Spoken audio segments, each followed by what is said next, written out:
Your business with Tataru was finished.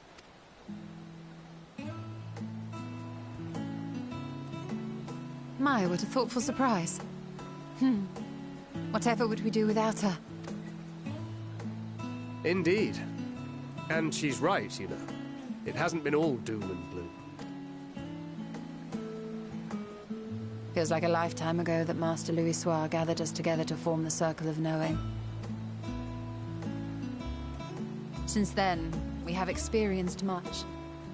But rather than feeling wiser, the more I learn, the more I find my knowledge lacking.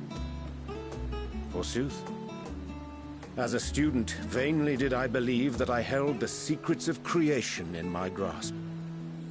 Yet that which I had seized was but an insignificant sliver of what awaited in the wider world.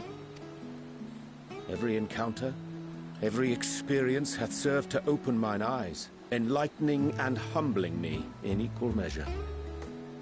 Even from those whom I called enemies have I learned many a valuable lesson. What will we learn at the edge of the universe, I wonder?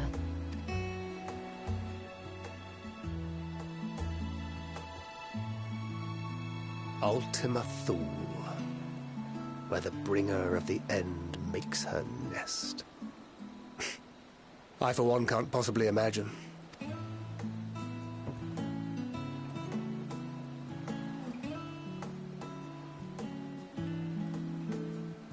But whatever awaits us there, we will survive.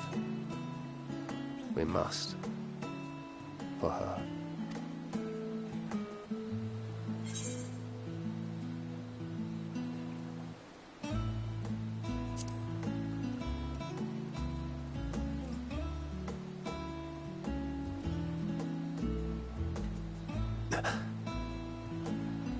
Is aught the matter?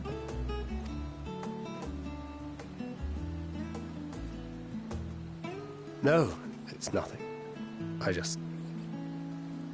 Well, lately I find myself surprised at how much I've changed.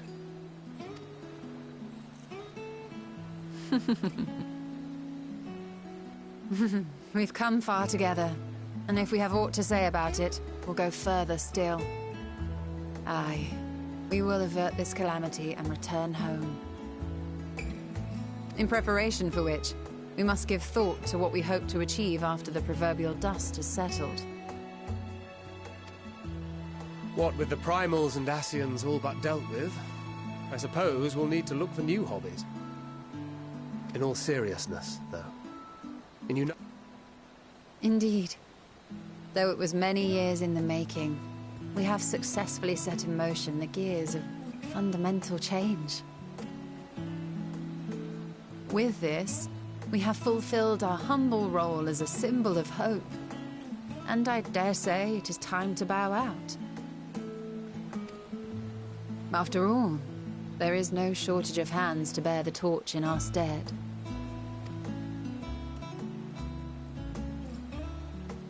You know, I never really considered I might live long enough to see an after. But even if my time as a scion came to an end, I don't expect that much will change.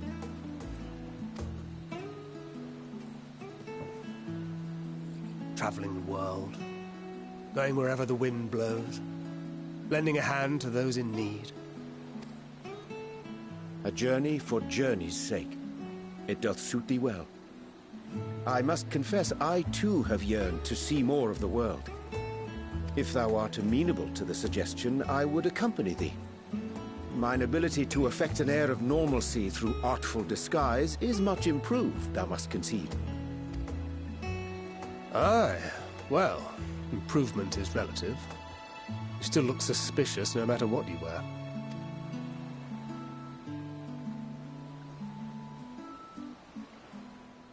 What of you, Ishtola? Any grand plans? Why, continue my quest for knowledge, naturally. To begin with, I wish to know the state of the reflections, to which end I must find a means to travel between worlds. 'Tis the least I must do if I am to keep my promise.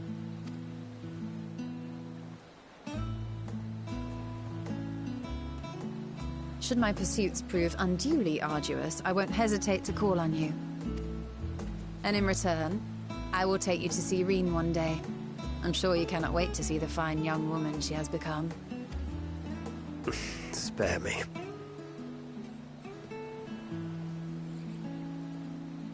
And what of thee? What wouldst thou pursue at duty's end?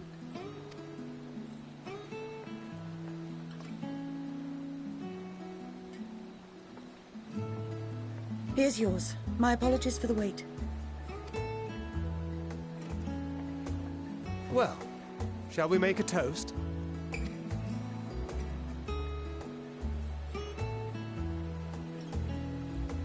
To victory.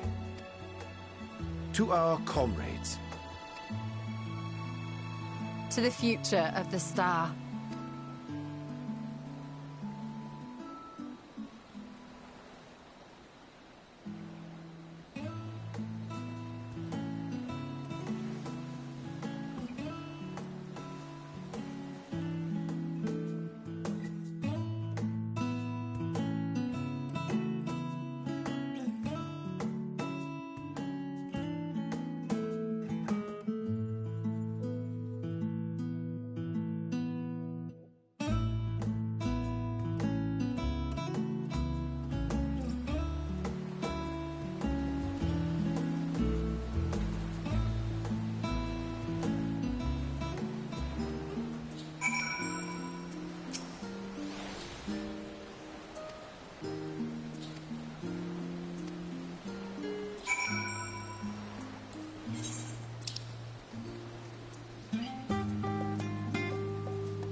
Oh.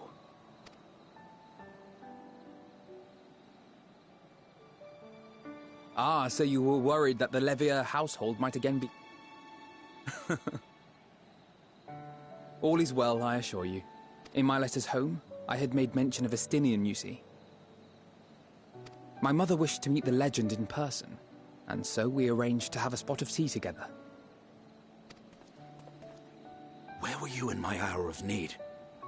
Fell beasts I can face, but I'm not made for idle chit-chat with lords and ladies.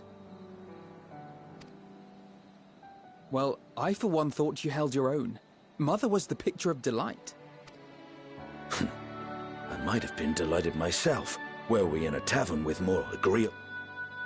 The thought of fleeing crossed my mind, but what then? I'd never hear the end of it, least of all from Tataru. I'm sorry. 'Twas not my intent to cause you such distress. It's just... It was one of the things I didn't want to leave undone ere we set forth. That's not to say I think we won't be returning.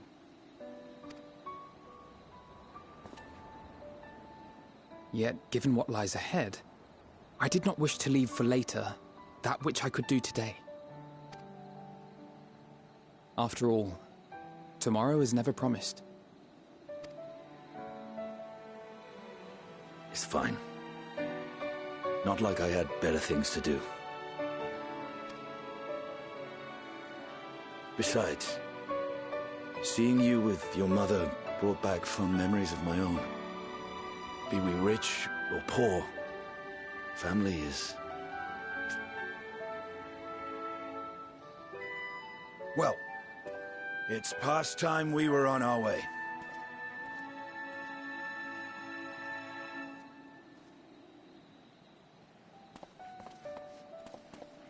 Wait!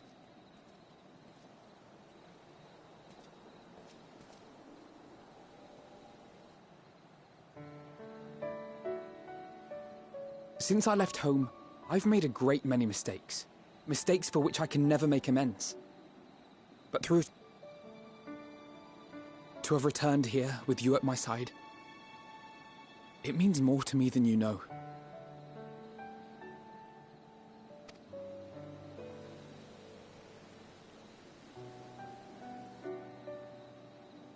Thank you. From the bottom of my heart.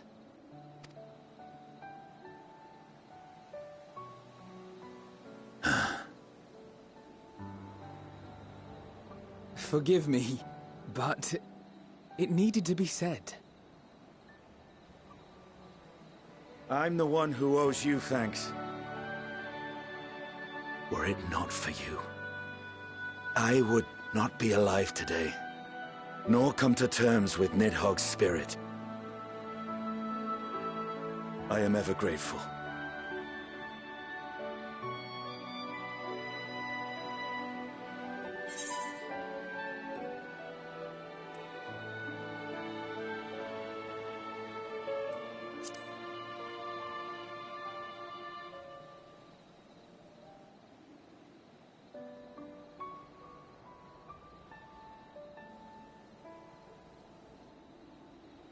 Well, we needn't make it a competition.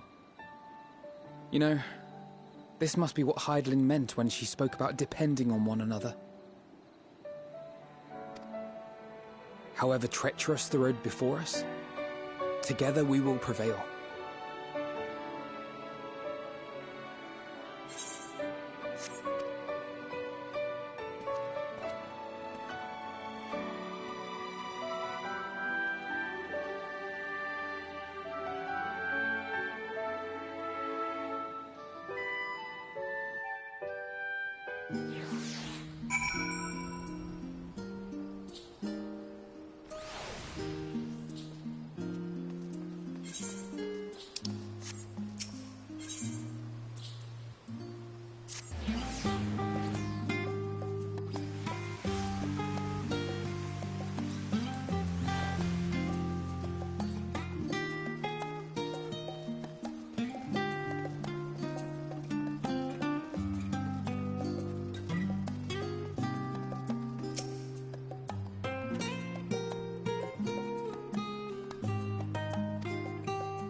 Oh.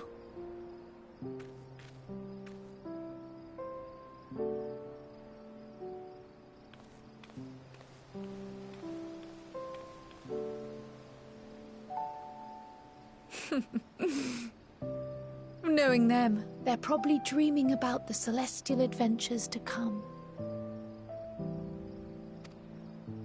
Just as well. They've been running themselves ragged of late.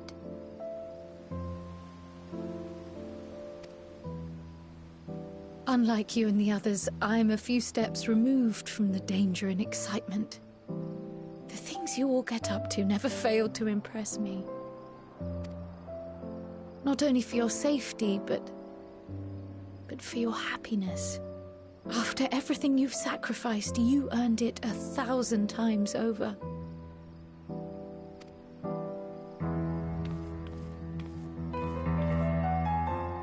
From the simple pleasures of tucking into a hearty meal or collapsing into a comfortable bed, to the grand triumphs of visiting legendary lands or finding true love. You deserve all the joy in the world. There is so much that life has to offer, so much to be treasured and shared with those we hold dear. So promise me this. Come what may, you won't give up on your own happiness. When you're out there fighting tooth and nail, it's all too easy to forget. But in the end, Your passions will be your greatest strength of all. Remember...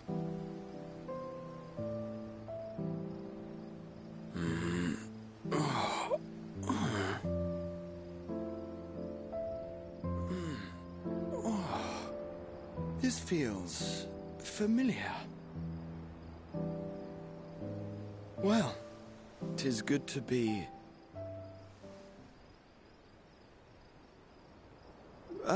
wait! What are you... What am I... Gods, don't tell me I fell asleep. Not that there's any shame in it, but you were sleeping like babies. Oh, how embarrassing.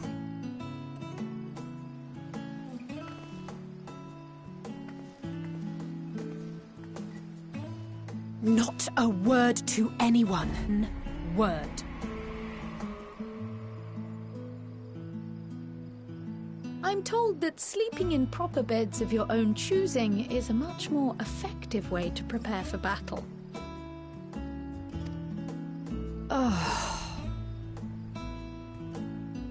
So, what were the two of you doing here?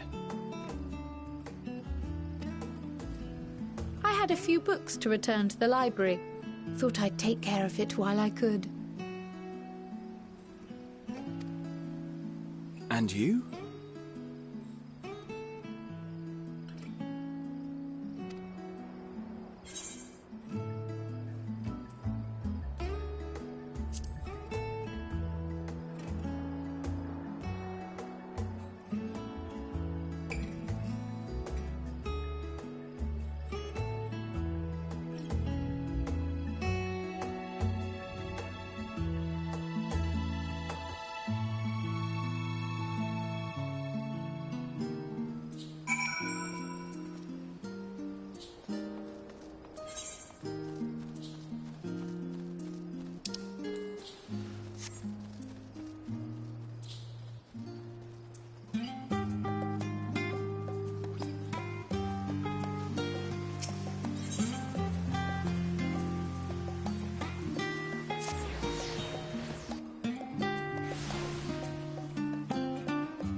You will never get what you want.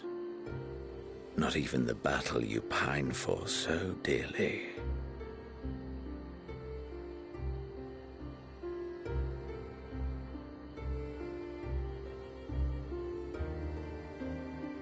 In that transcendent moment, what was it that I sought in you?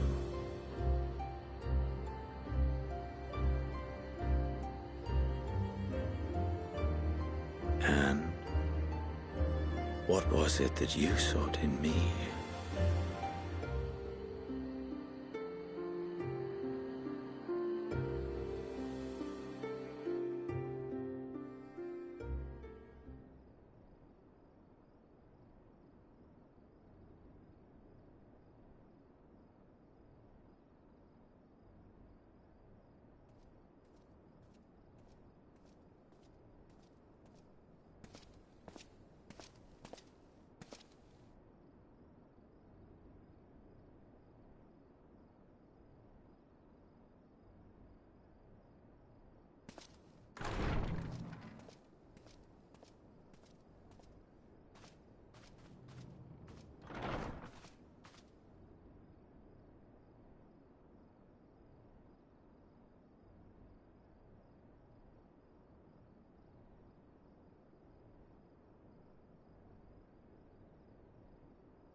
How often have we thus assembled?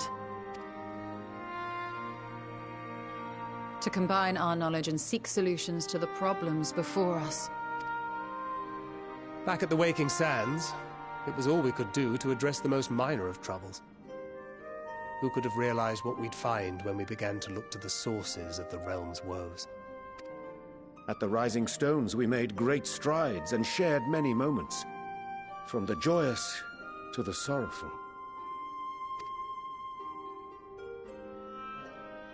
We've had occasion to call other places home too.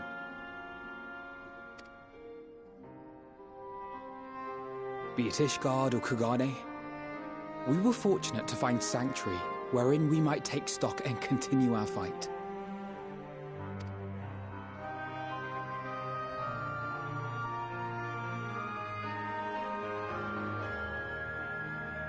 I was honored to host this company in the Crystarium, to stand with you all as we confronted the truth of the star itself.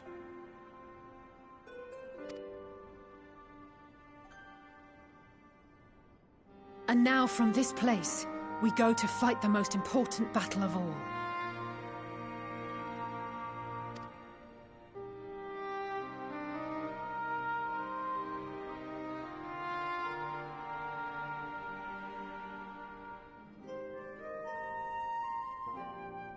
The Forum has sent word.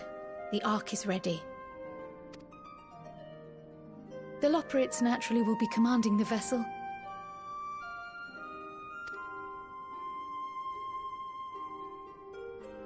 They will see the 8 of you to Ultima Thule.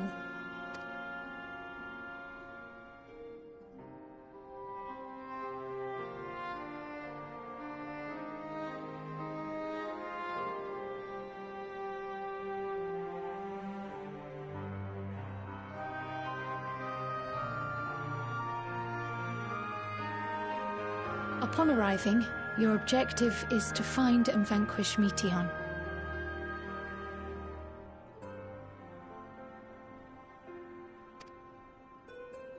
As a final formality, the Forum bade me ascertain your resolve. So, are you certain you wish to do this?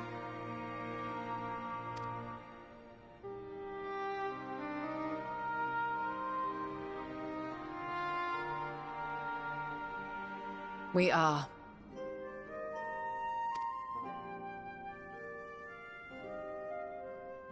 Then, ere you report to Thalmasane, I leave you with these words.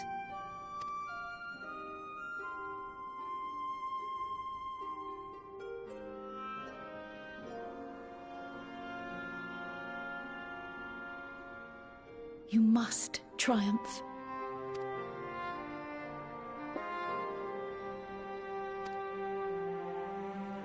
To make it back home, or to simply avert doom, or perhaps something else altogether. Yet whatever it is that drives you, I have faith in its power to see you through. So please, triumph.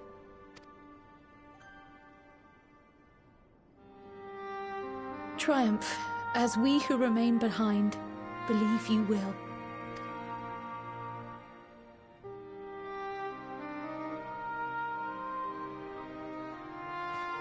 Let us be off then.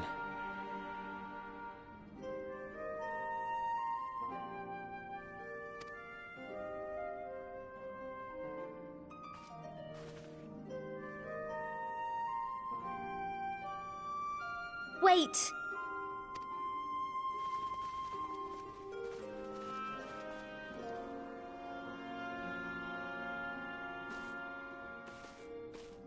Both Kryl and I will be there to see you off, but as your receptionist, I feel I need to say this here. Safe journey, all of you, and be safe.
All present and accounted for?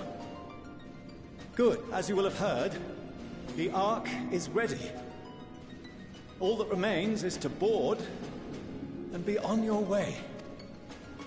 Oh, I've seen my fair share of tight schedules, but this was bloody murder. But we did it. We finished the ship. It's safe, fit for purpose, and looks good to boot. Aye, it's a Garland through and through. I really don't know what we'd do without you. Thank you for everything. Ah, don't mention it. Ever since that episode with Omega, I've been toying with the idea of starfaring vessels. And as they say, necessity is the mother of invention. We've learned a lot, let me tell you. In case you're wondering about payment, the ongoing existence of the world ought to do. But feel free to throw in a colorful recounting of your journey on your return.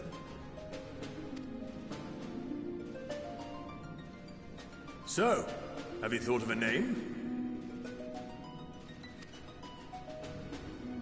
A name? Wasn't everyone just calling it Father's teeny tiny toy boat?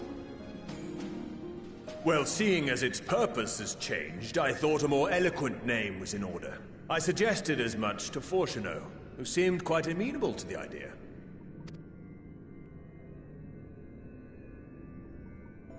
As you know, this vessel is the culmination of heretofore unprecedented collaboration.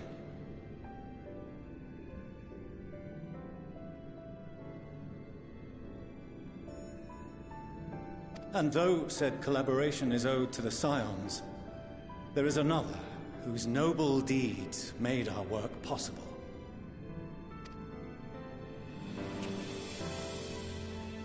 From a fragment of Dalamud, we obtained not only advanced materials such as refined adamantite, but the knowledge to traverse the stars. And this fragment would not have found its way to us had the Archon Louisois not fought to protect this world, and in so doing, laid down his life. Now that the vessel stands complete, I cannot help but wonder if it was more than mere happenstance. if it was my father's intention to guide us here.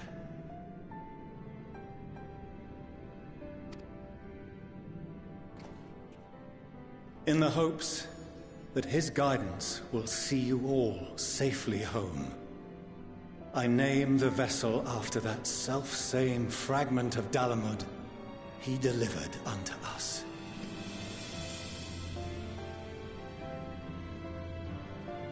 The starship Ragnarok.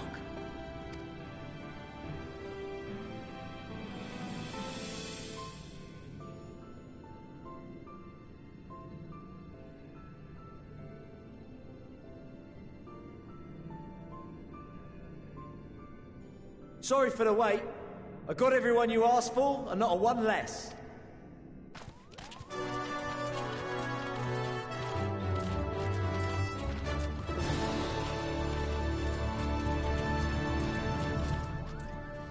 What are you all doing here? Oh, I invited them. The representatives of those tribes with religious inclinations.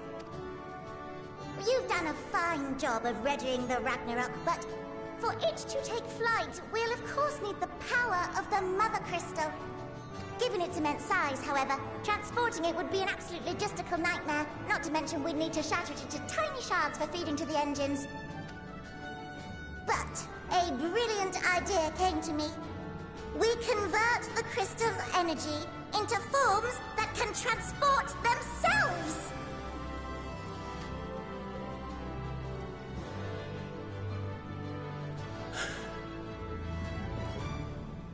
Thou wouldst employ summoning, or should I say its precursor, creation magics.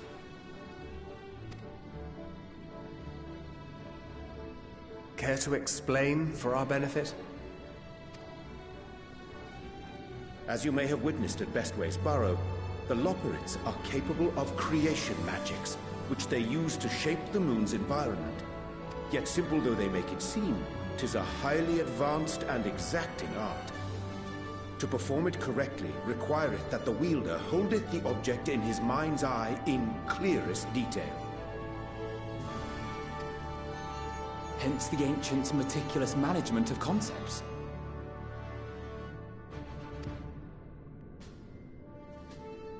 Drawing upon this art, the Ascians conceived of summoning as we know it. A derivative that replaceth the complexity of concepts with the simplicity of zealotry to make manifest a creation.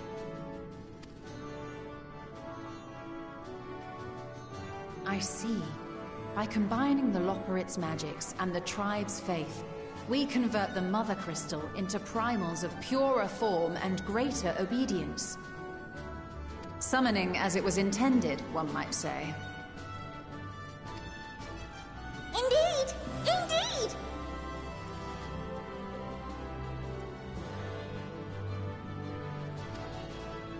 While Heidelin gave us the ability to use creation magics, she forbade us from using it to make anything possessed of a soul, or similar.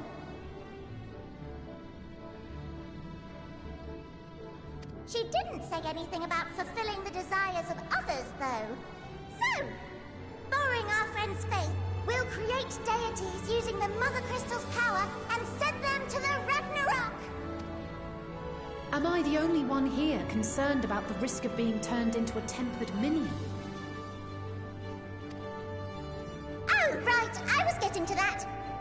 From what I've read in Sharlayan tomes, it appears the Ascians incorporated an additional nasty element into their summoning method. The fervent desire to assimilate others into one's belief. Beings thus created are instilled with the self-same desire and use their powers to enthrall people, starting with the summoner. In contrast, our creation magics, the original and the best, except no substitutes, don't incorporate any of that rubbish, so there's no risk of tempering. I mean, if the being was on the scale of Zodiac, you might feel a little tug, but I think we'll be safe enough. Truth be told, I do not understand the intricacies of this plan. But none of us would ever turn our backs on you. When the avatars of our faith ran amok, you intervened without decrying we who birthed them. Where others vilified and suppressed us, you offered understanding and friendship.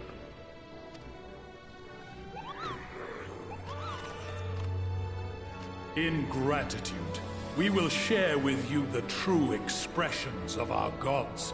Not malevolent deities, but benevolent saviors. Alright, you lot, we're heading to the ethereal sea. Stay in sight, else you're liable to get lost.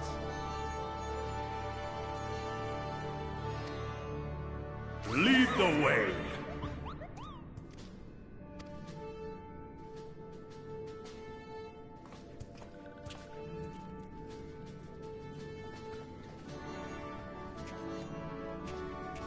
May we have a moment?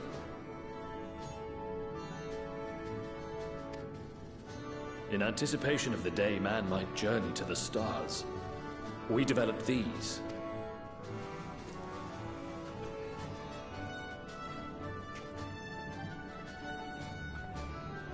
Portable teleportation devices. One for each of you, designed to work in tandem. Press the button on one, and in a matter of moments, all 8 will activate and send their owners back to the Ragnarok. There is no telling what hazards you may encounter. If you find yourself separated or lost, please do not hesitate to use them.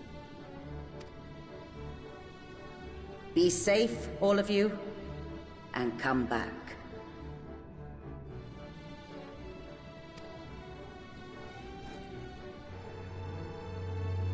You as well. I pray you take care. Looks like everything is in order, so I'll go ahead and board. A few of my fellows will remain to assist with the summonings, but rest assured, the vessel won't want for competent crewing.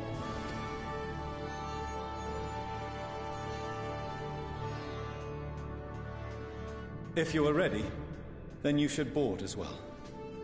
Go, and Godspeed.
I hope you have everything, because I can't be bothered turning back.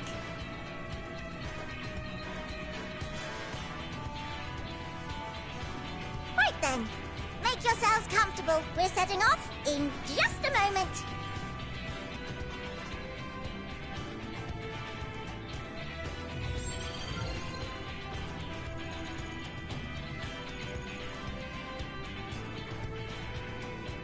It's incredible.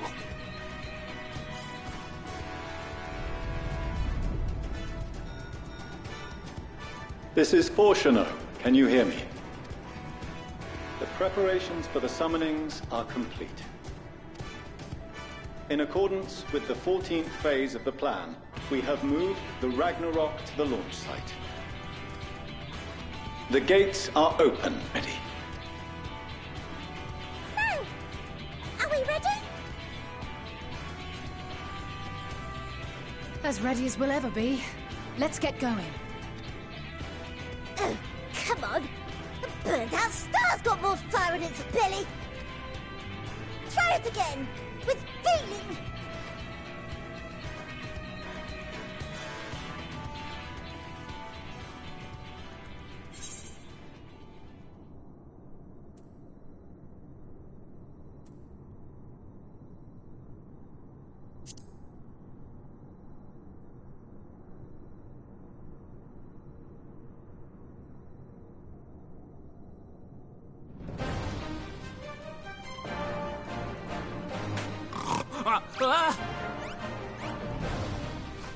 Engage! Engaged!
That I must carry Landwalkers into the sky! I cannot imagine a greater indignity! Do not sulk so, for thy mighty winds exist not only to buffet and batter. Nay, they may serve also to thrust forth with vigor. Such is thy glory, and thus it is an occasion to rejoice. So come, let us revel!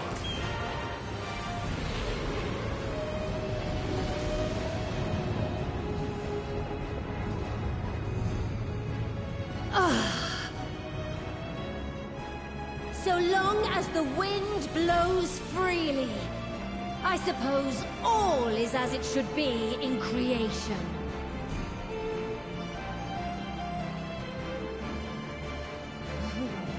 I will render unto them a storm, that they may pierce the firmament and fly free!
peace?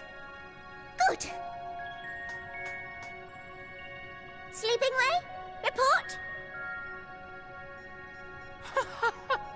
All's well. Fantastic, even. Thanks to the power of those primals, the engines are roaring and we're ripping along. All values are also within projected ranges. Time to destination is 8 carats. Perhaps 7 at a pinch.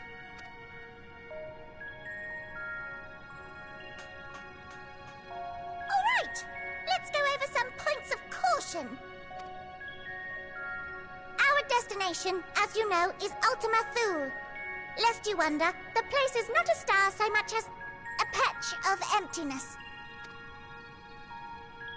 That's the extent of what our equipment could determine, anyway. From what we know of Meteion, she's likely used dynamis to obfuscate her location. So, in conclusion, we'll only know what's there when we get there. The crew and I will see to it the ship's ready to take off at a moment's notice. We'll support the search as best we can, but it'll be your paws on the ground, assuming there is any. But everything will be fine, I'm sure. Hydaelyn believes in you, so you ought to believe in yourselves. Just don't do anything I wouldn't, like waiting too long to use those portable teleporters of yours. Personally, at the slightest sign of trouble, I'd mash the button to bits, and you should as well. Understood. We promise to be careful. I suggest you brace yourselves. We're about to arrive and the vessel will shake a good bit.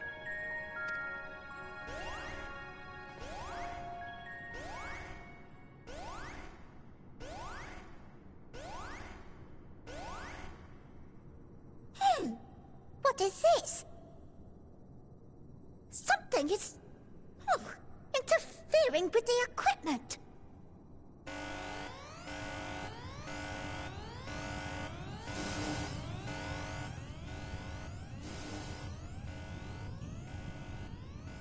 Greetings.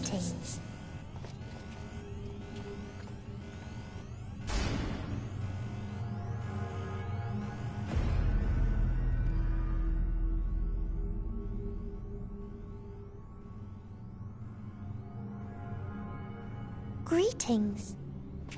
Can you hear me?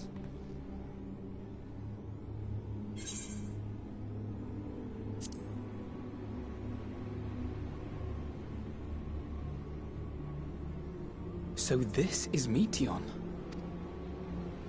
Oh. Have you met one of my sisters? I don't remember meeting you myself. But I do know that you're from Atheris. Why have you come? All you had to do was wait. I would have delivered to you your ends.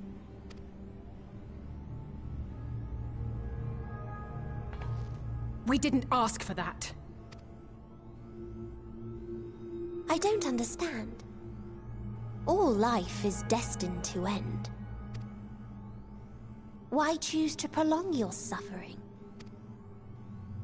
Effort, ambition, love, they amount to naught. Happiness, should you find it, is inevitably lost, stolen away by events beyond your control. There is no logic nor meaning in it. You think there is. Convince yourselves. But it's all a cruel accident.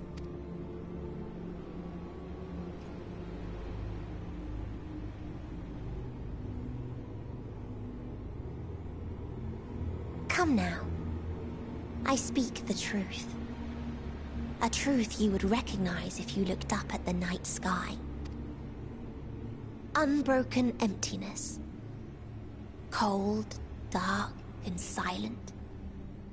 Your world, like every other, is but a blemish upon its perfect fabric. Life is an anomaly. It is unnatural and cannot continue. The sooner you accept this, the easier it will be.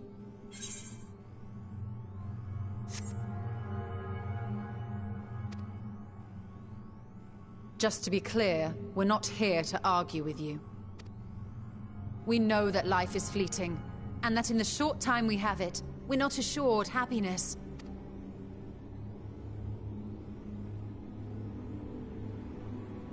Indeed. I've seen far more sorrow in the eyes of many I've met. I myself have plenty of regrets. And one day they'll die with me. Gone to dust with my good deeds and unfulfilled dreams. But we accept this. That our existence may seem pointless. That sorrow, rage, and despair will always dog our heels. And we press on regardless. That is why Hydaelyn guided us here. In her boundless love for mankind, she has prepared us for this trial, and in her name, we have come for you.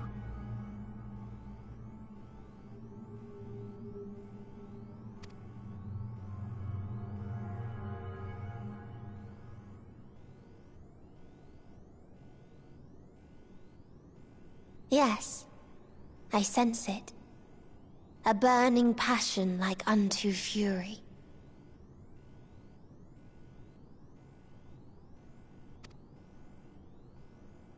I know it well. For the same passion once burned in many a star before yours.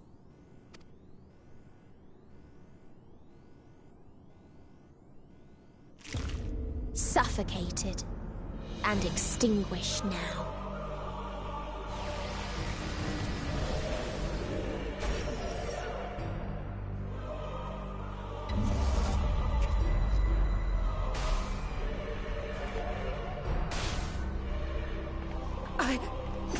I can't breathe. You approach the bounds of my ultimatum, where emotions dictate reality, where resignation and acceptance unite to embrace the end, where those who yet valiantly cling to life can thrive.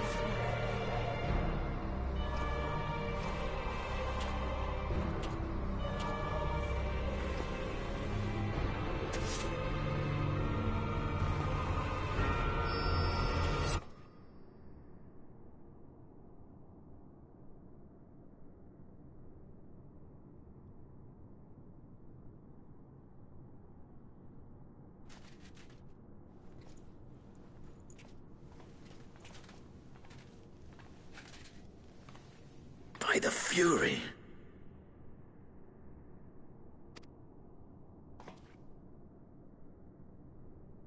Thancred?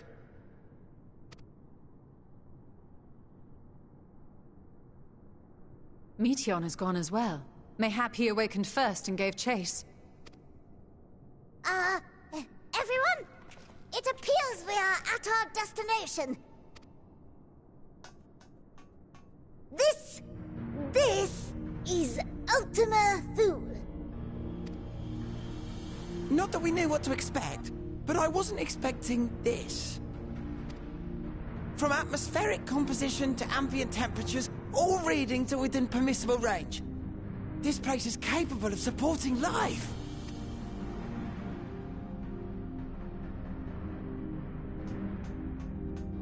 If that's the case, then Thancred may well have gone on ahead.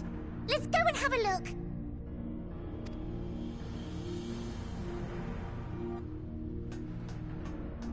Meanwhile, I want the rest of you to perform a full inspection of the ship, as well as a biological scan.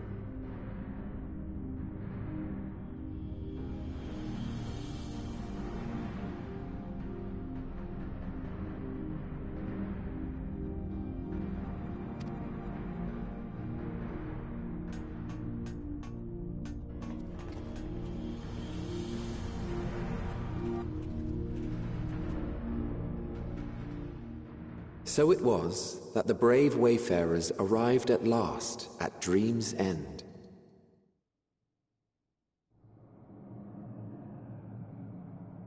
In following their path walked and history written, I am made keenly aware of one truth. Though the curtains may fall again and again, so long as others take the stage, ever shall there be more tales to tell. So, let them bring it to a close, I say.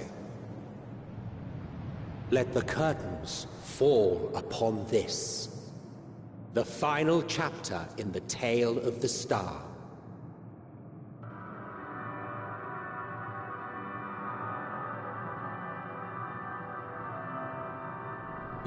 Is this a dead star?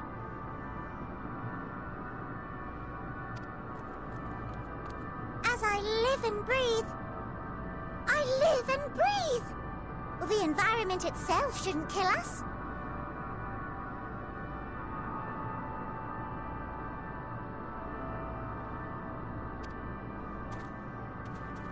Well then, let us search for Thancred while exploring the area.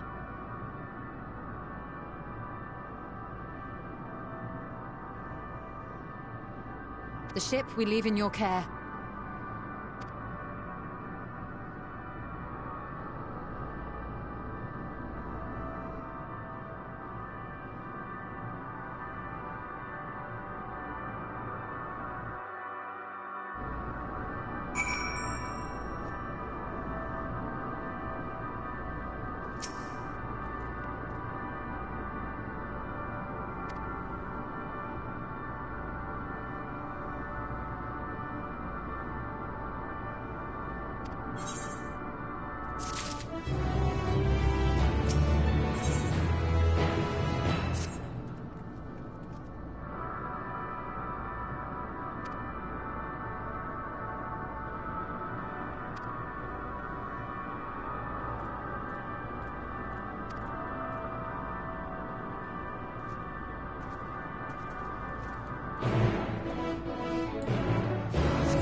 Dragons? Here?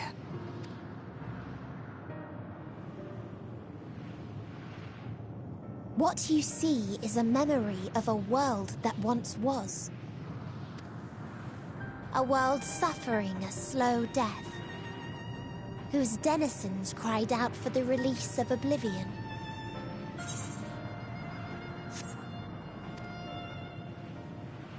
What? Their world is dead? It is. Not a single life remains upon that husk floating. These creatures are shadow and shade, perpetuated only to suffuse dynamis with their unending lamentations. Our friend Thancred. Where is he? A strange question. He is at your side, is he not? Oh, yes. He is here and there, and everywhere within this space. He would tell you himself if he had form to form words.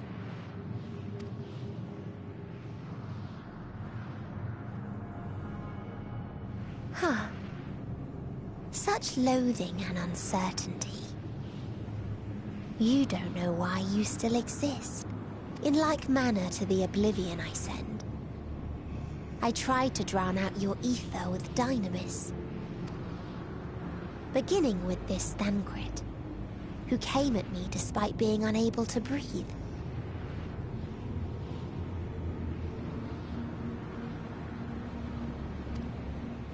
Such a simple thing, unmaking men. In the blinking of an eye, he was gone. Didn't even have the chance to be transformed.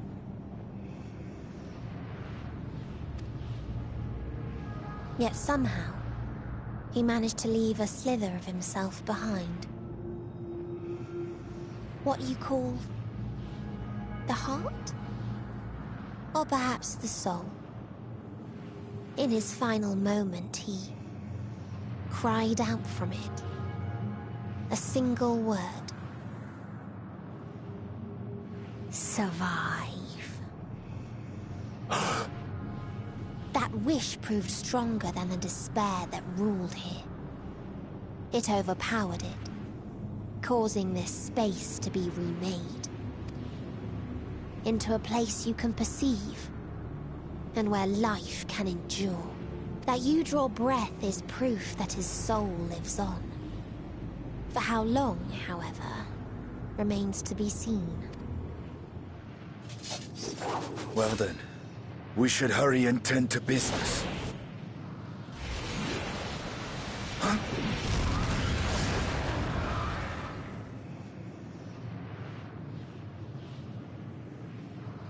It's futile. You will never reach the true me. I told you, emotions dictate reality in this space. Such changes as you might work will not alter its nature. You may see, but you cannot touch. Walk, but not advance.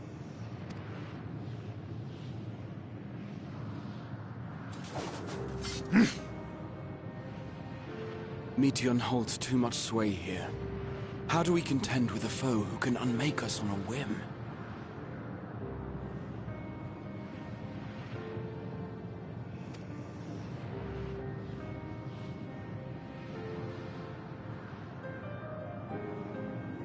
I do not know. But Thancred gave his life that we might come this far. We must press on. Agreed. We cannot turn tail here. Not without something to show for our comrade's sacrifice.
he remaineth as in melancholy.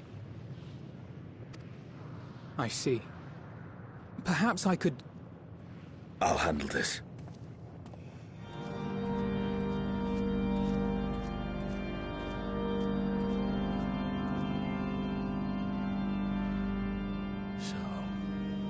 Waiting to die like all the others, are you? This...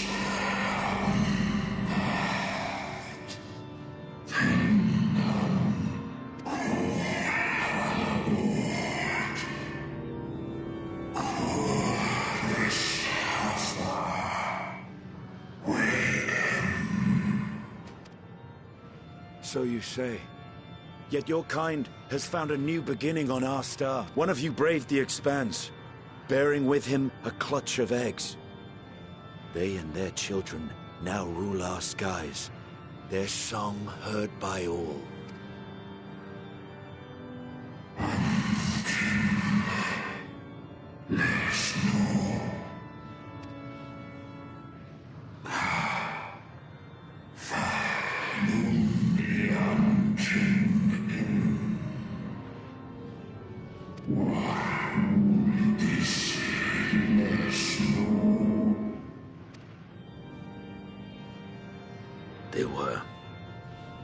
They suffered much, and repaid their suffering in kind.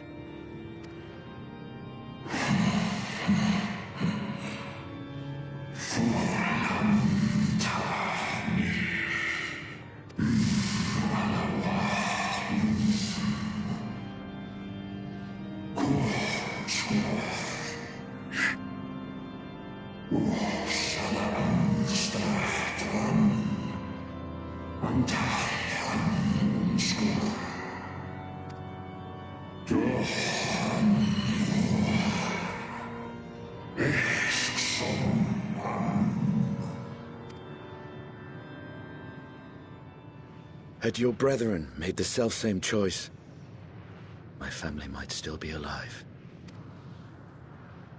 Yet lasting peace does not come to those who simply retreat from conflict. No, you must be willing to confront it, to stare into the face of your foe, and see yourself in him. Only then can you break the cycle of torment and tragedy. This lesson, a dear friend taught me at the risk of his life. There is no nobility in your penance. You wallow in self-pity. And after everything we've endured, we will not let you stop us.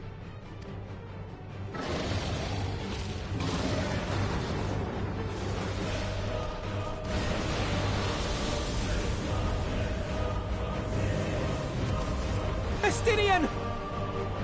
Stay back!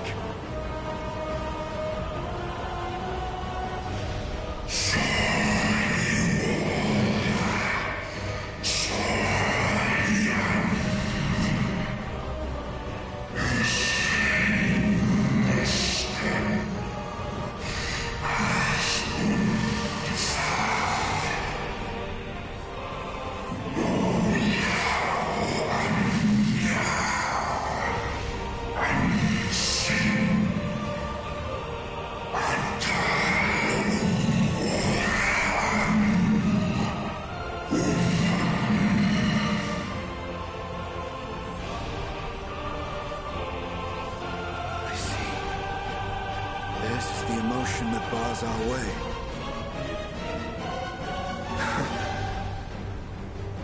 The rest is up to you.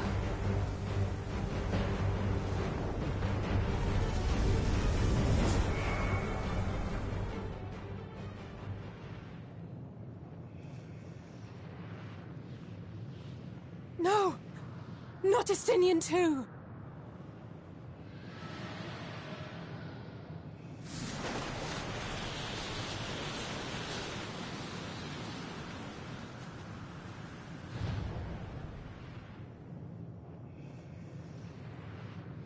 There's a wind.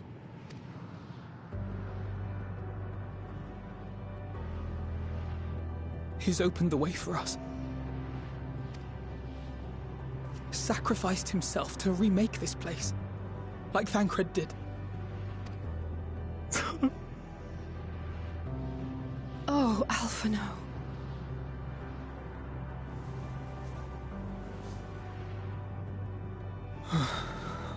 Come.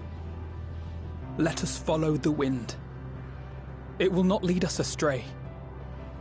He would not.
Please, continue. Tell us about this truth you discovered. Very well. Bear in mind, however, that the purpose of this conversation is not to impart scholarly knowledge, for such requires that you comprehend the subject matter, which you will not. We will forego the intricacies of our scientific methodology and deal only with the conclusion, the end of our society and our world.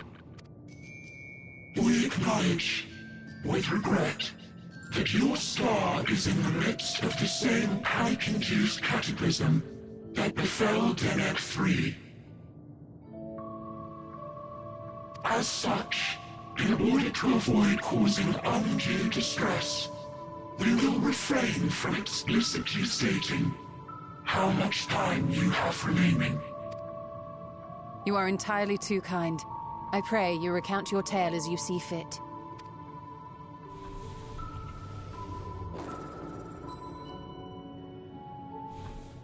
In the beginning, the universe was but a tiny particle.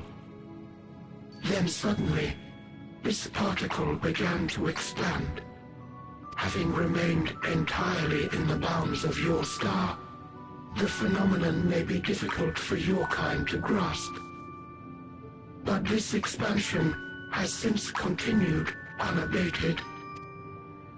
Speculating that the universe could not grow indefinitely, we sought to learn what might occur, and made a worrying discovery. The stars will continue to spread apart, as will their finite thermal energies. Eventually, all heavenly bodies will grow cold and freeze. No new stars will be born, and the universe will enter onto an eternal ice age.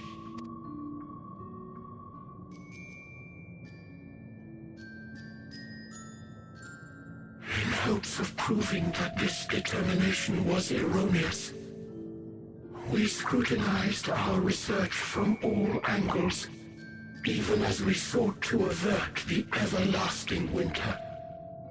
The endeavor proved fruitless. So infamously so, in fact, that it became synonymous with vain effort. The universe as we know it would end, and there is no way to prevent it. Beneath the weight of this knowledge, our society stagnated. Though we had time still, it was a cold comfort.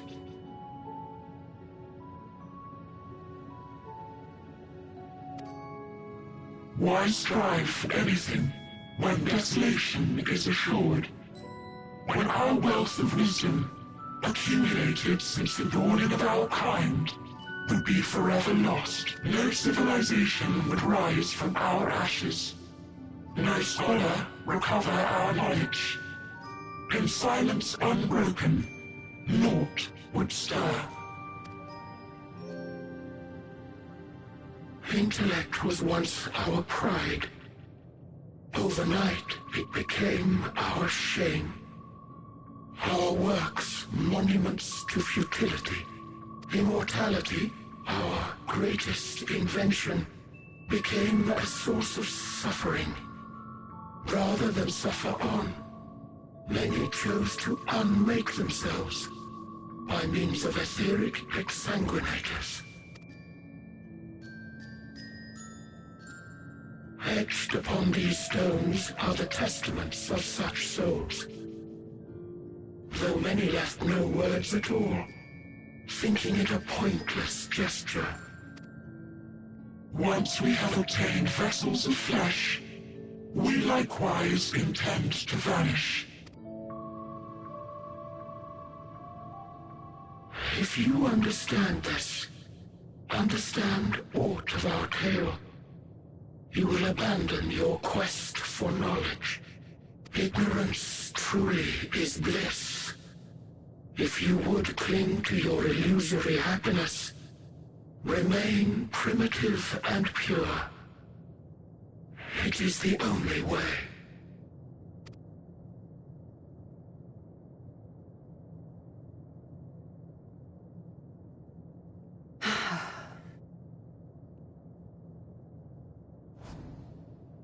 So that's your story.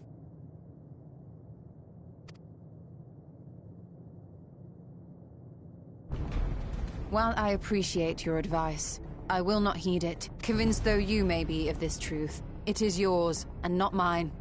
Indeed, truth, I have ever believed, is in the eye of the beholder. Are you suggesting that we have reached a faulty conclusion? That our science failed us? Hardly. As you yourself said, the subject matter is beyond my comprehension. And that, I accept, is true. I do not possess the knowledge to prove or disprove your conclusion. In my mortal years, I doubt I could even approach the wisdom of the air. But of one thing am I absolutely certain. I would not be happier in ignorance. Y'shtola, no! You mustn't!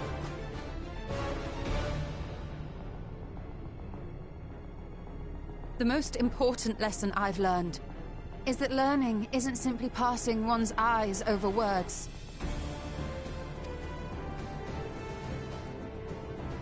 Nay, 'tis when understood for oneself that knowledge attains its true value. This is what has sustained me, driven me onward in joy and wonder, in anger and sorrow.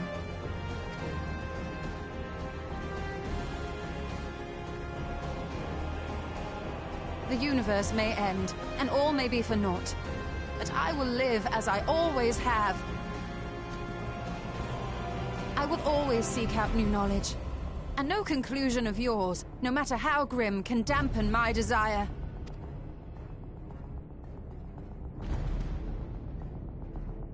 I suppose it is only to be expected. Their feeble minds cannot fathom the terrifying gravity of it all. But worry not. We consider it our duty to enlighten you, and we will not stop until you grasp the full extent of our despair.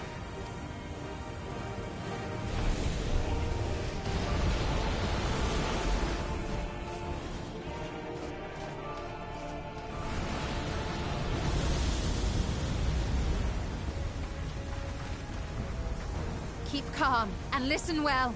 Though my body will soon dissipate, there may be a way to restore it. Azim's magic. So long as our souls remain, you can use it to summon us back. But you mustn't, for it would mean losing our way forward. This I only reveal so that you can promise not to invoke the magic. We came here knowing what victory may cost, so press on. Press on, and do not look back.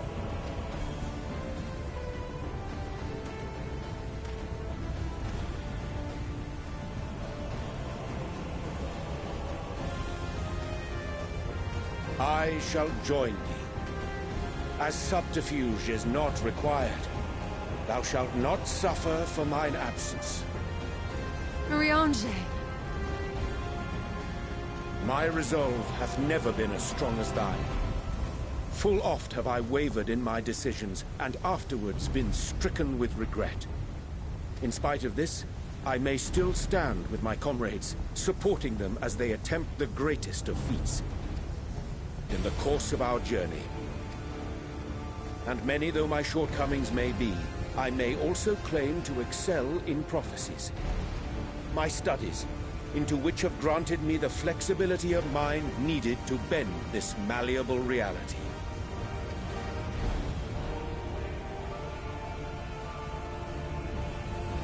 Thus shall I hope that thou mayest have the strength to resist, and our comrades the strength to continue.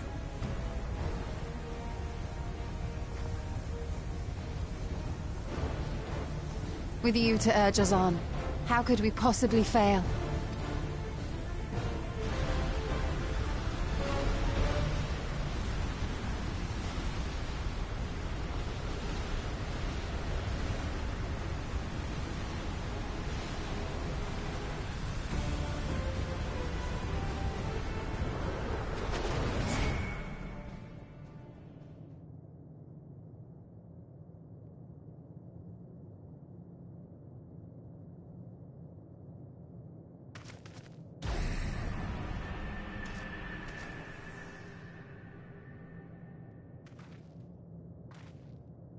What's this? An extinguished civilization. Rekindled.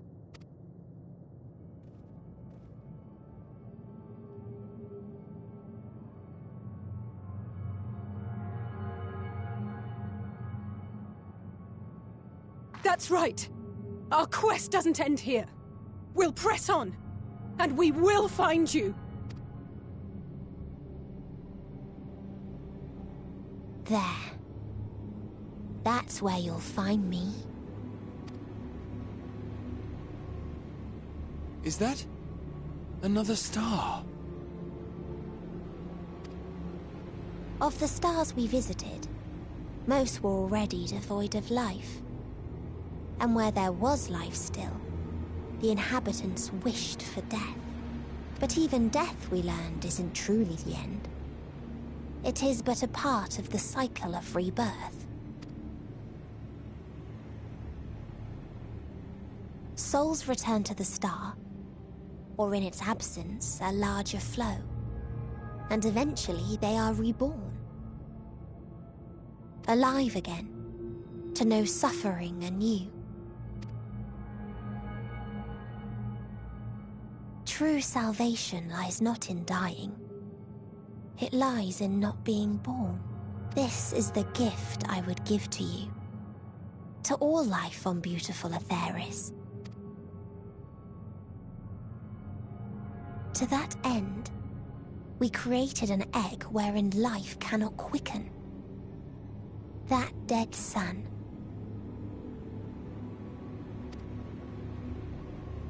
Attain it if you can, before your friends' emotions fade away, along with their protection.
Well, I'm out of ideas. As am I. Operating such consoles is trying enough, but if we can't even activate it... Perhaps there is a way. First, consider the world that has been recreated here. Its inhabitants were machines who gathered combat data to enhance themselves. And among the many wars they waged, the most notable was that against the dragons. As you've doubtless surmised, I believe this was the homeworld of Omega. Sid built a jamming device to defeat it, a device which generated massive bursts of lightning, its sole weakness. That's all well and good, but what does that... Wait. You're not thinking to strike the console with lightning, are you? As a matter of fact, I am. Ask yourselves this. Why would an entity as puissant as Omega not be designed to suppress the effects of lightning? Because it relies upon it, or something akin to it, as a source of energy. My thoughts exactly. And there is a good chance the same is true of the Omicrons and their devices. So, shall I cast caution to the wind and try something reckless and dramatic?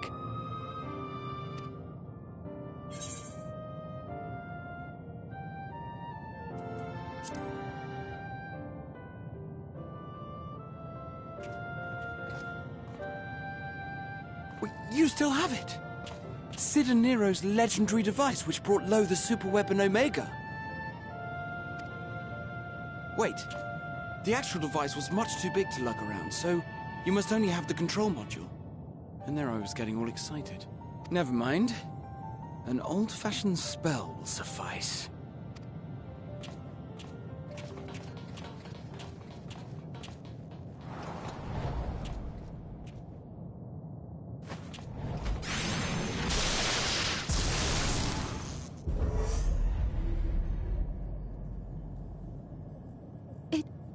It worked!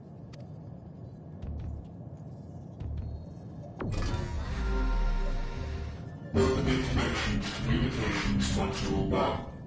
Transmission. Strategic Matrix Signal 1 now on live. As a primary strategic matrix, you may address me as Sir. Checking for new communications. None found. All units, please maintain current state. End transmission. Closing connection. Wait! We have questions for you. Of late, no mission orders have been issued. Why not? Has there been some manner of trouble? Reply. The Extended Operations Unit is yet to determine guidelines for future assignments.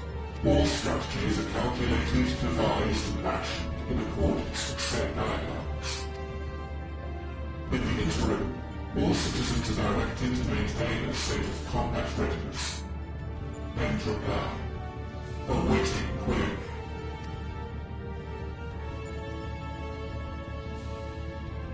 Can you tell us why the Extended Operations Unit hasn't yet determined the guidelines? Unable to comply. Information unavailable or access restricted.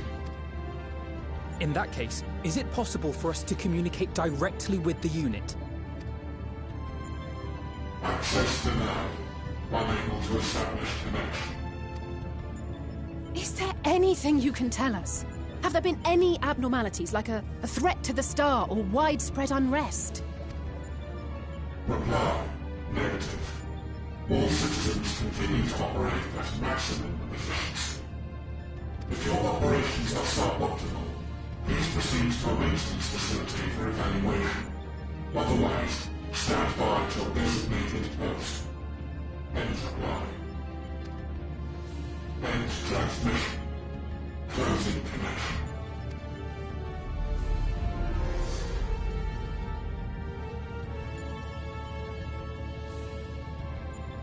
I could activate it again, but I doubt it would be productive. What do you think? If all the Omicrons really were running as efficiently as it claimed, then I doubt they were hoping for life here to end.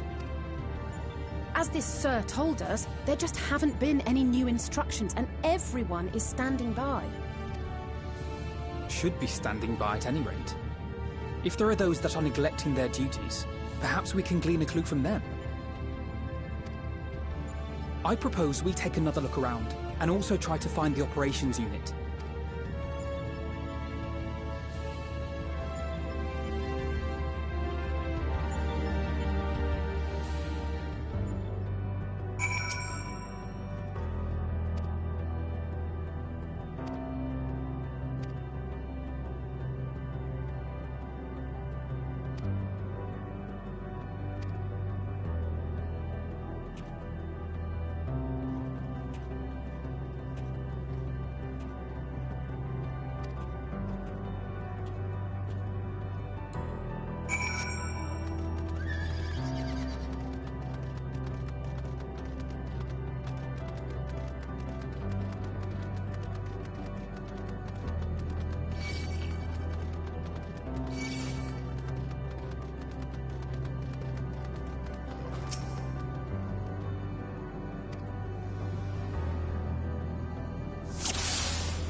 As you have surmised, I am part of the shared intelligence of Stigma 1. It was my charge to determine the optimal path to achieving our prime function. This body had been abandoned by its former owner and lay unused. I took it and abandoned my own, and with it, my duty. May we ask why you did this? From what we gather, it seems to be a personal matter.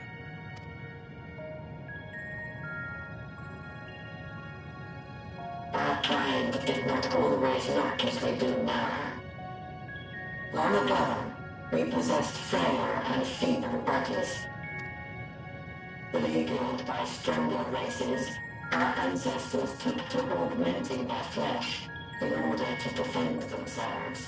What began with limited parts eventually spread to the whole body, and at last, a means was discovered to convert the mind into data, rendering even the brain obsolete. Such complete mechanical beings were called the Omicrons, and by their might, we came to reign supreme over the star.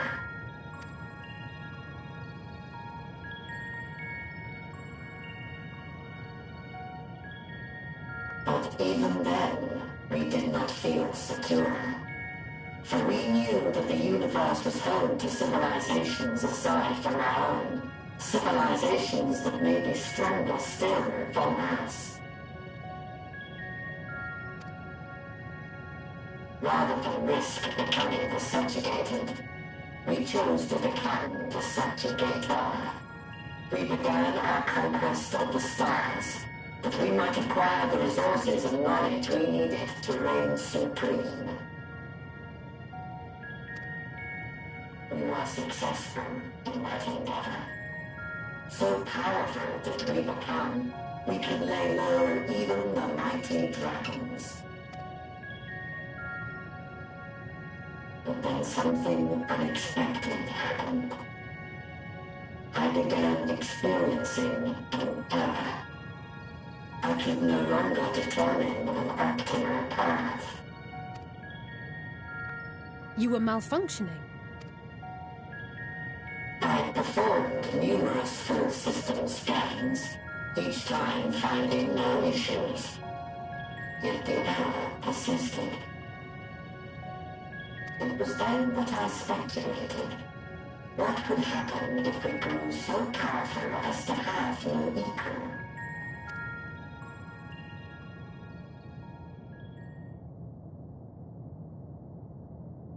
To become stronger was essential to our existence.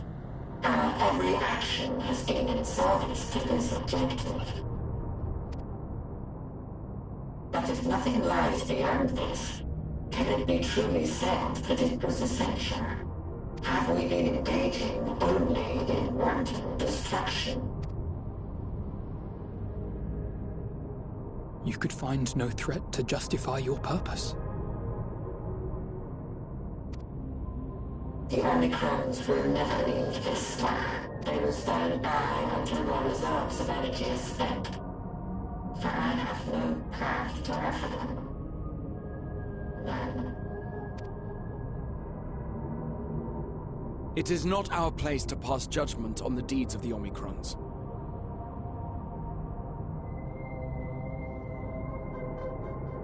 But surely, this does not have to spell the end of your people. With your power and knowledge, the possibilities are endless. Why not seek out a new purpose?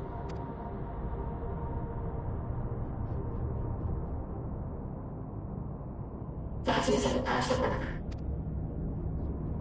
In the beginning, we had a higher purpose than our pursuit of power, but we lost sight of it when we so irrevocably altered our fundamental forms. When we cast aside our flesh, so too did we cast aside all that defined us. Nothing remains of whom we once were. I have no aspirations, No longer can I dream. The vital spark is lost. Lost amidst circuitry and code and commands.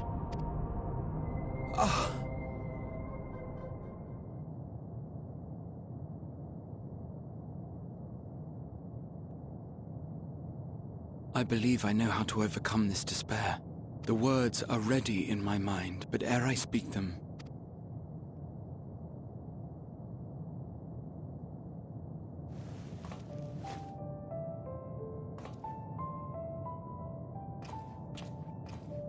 I want you to make me a promise.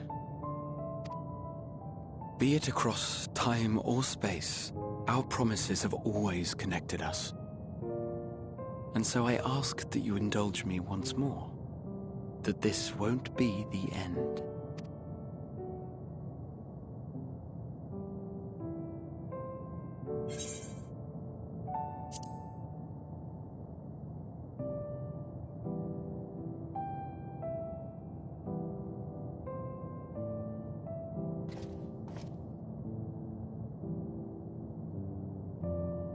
Is that so?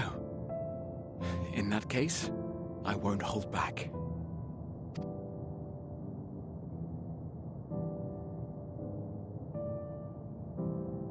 First, I want to visit Ishgard with you. Properly. We scarcely had time to look around last time. I should like it very much if you could show me the sights. Next, you must regale me with your greatest adventures, in the places where you lived them, if possible. I may have read about all your deeds, but there is no substitute for a first-hand account. And last but not least, a new adventure together, unlike any we've experienced before. We'll travel the lands, cross the seas, and take to the skies upon the eternal wind, and it will be marvelous. It will.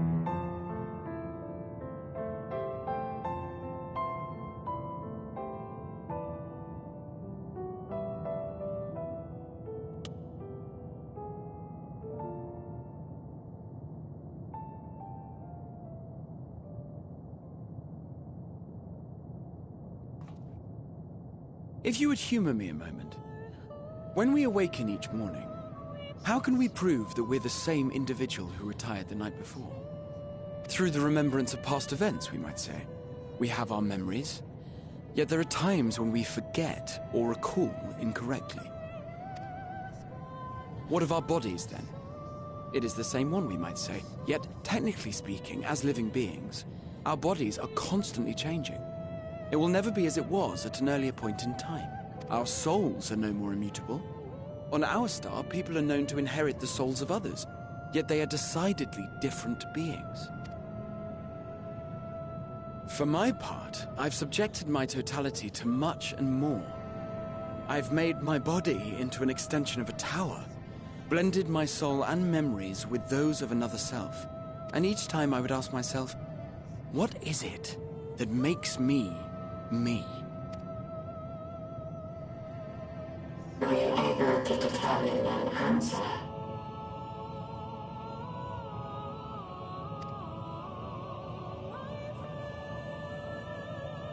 No. But that doesn't mean I'm confused. It simply means I'm the same as everyone else. So I posit this. Who we were need not prescribe what we now hold in our hearts. Whatever came before, what matters most is the present. For me, that is being here with my friends, full proud of how much we've grown together. So I urge you to not give up. Heed your heart's desire and hope that the future you long for shall be realized. I cannot. We cannot. We cannot understand desire, nor comprehend hope.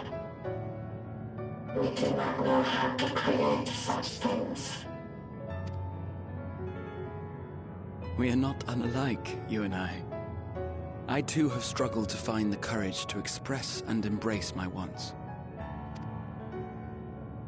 If you like, I will tell you a tale.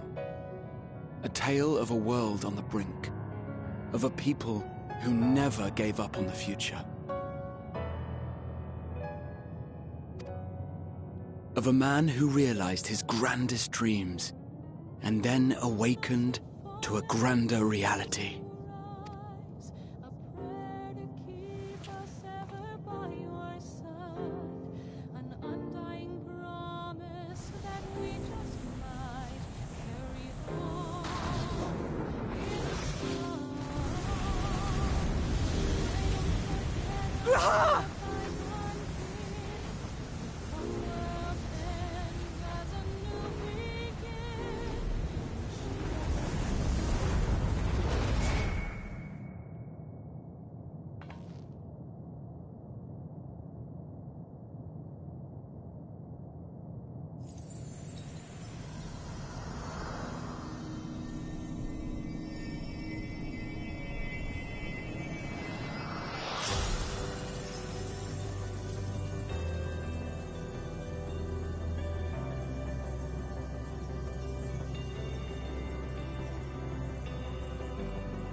You idiot! Just once, stay with us to the end!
Did you find anything? No. This place is completely deserted. And I can't see how we're supposed to move on from here. Neither can I. It's quite the quandary. There are no denizens to bar our path, yet there is no way forward. For another mystery, we did find signs of very recent life. You'd swear everyone just vanished into thin air.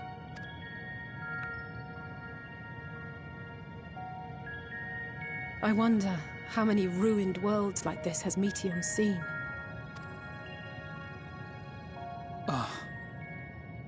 Could it be? Yes. Yes, I believe I may have puzzled this out. Despite how it appears, it's no different this time. There is someone here who has wished for this ruin.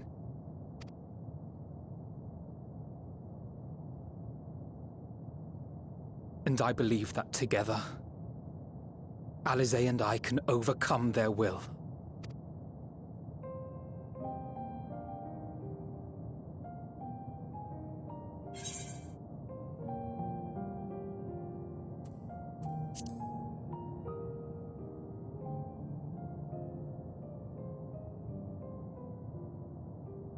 I'm sorry, but there is a chance, and I must seize it. For everyone. And for myself. I will not pretend otherwise. I have my fears. Not for myself, but for you. The last to remain. You are no stranger to carrying the burden of others. But I can only imagine how heavy the weight would be this time. As your friend, I cannot bear the thought of making you suffer so.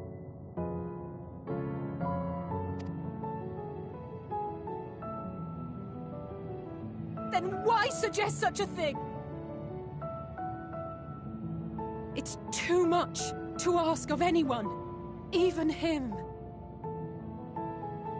Why must he be the one? Why must he fight alone? More than a hero, he's a dear friend. Not only to us, but to so many others. There are so many people in the world who care for you, and yet...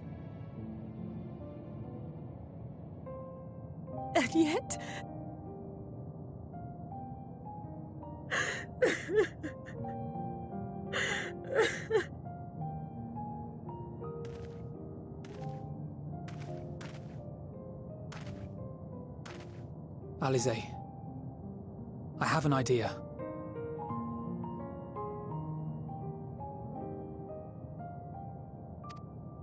Given the nature of this realm, it may be possible to do more than unbar our friend's path.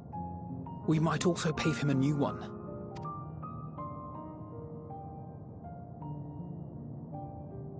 For instance, a path where he finds happiness at Journey's End. This much, I think we can believe with the utmost conviction. No matter...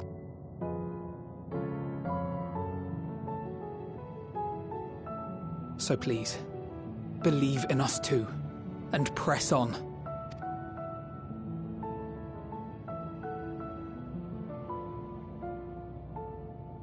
Thank you.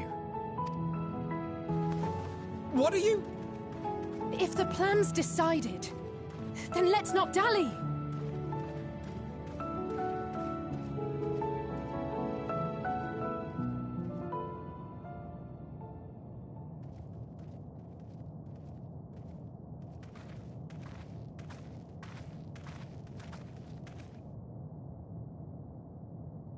Ah, there you are. It was as I said, was it not? It was. We couldn't find anyone. But this place isn't entirely deserted, is it? You are here. You sought out a star of promise and found a ruined husk. Like us, you explored the devastation. Like us, you were stricken. horrified by the thought that so many lives could be snuffed out as if they were worth nothing. And the thought that you would have to bear the terrible tidings to Hermes. That which you saw and felt, you shared with your sisters. As did they share their own grim findings with you, overcome by the pervasive despair of these stars. Some of you inadvertently ushered their peoples to their ends. Knowing the horrors you know, anyone would feel the same. They would fear what lies ahead and struggle to move forward. Fear? I had forgotten that such a thing existed. So focused have I been on shepherding despair. If you can remember, then you can still face and overcome your own fear.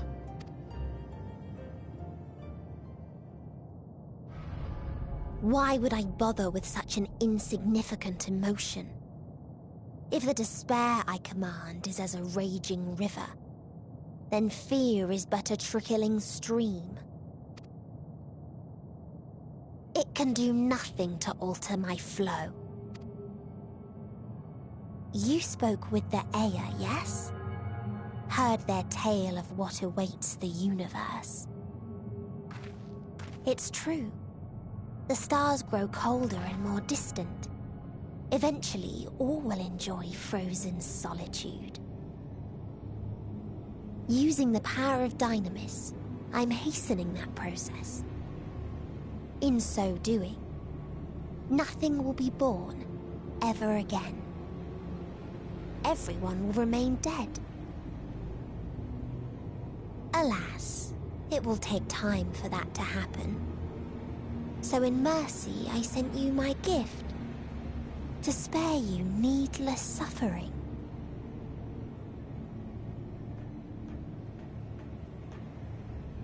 Don't worry. Even if no living witnesses remain to mark the event, I'll make certain that Aetheris has a proper end.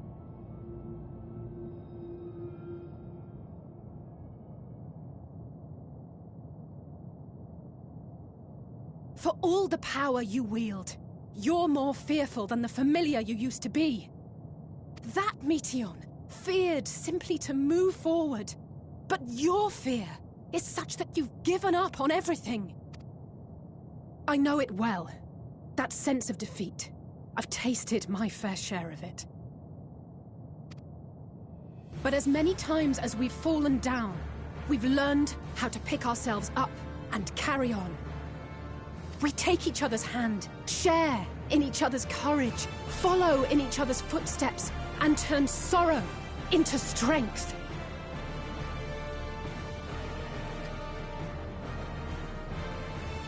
There are times when we fail. We bear wounds that do not heal. But these experiences are part of life, and they make us stronger.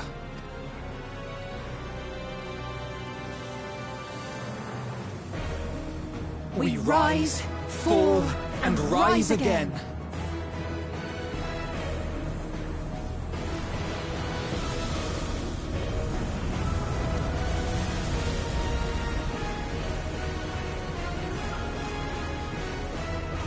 Don't worry about us. You must take the next step, and all the rest after that.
let them all be safe.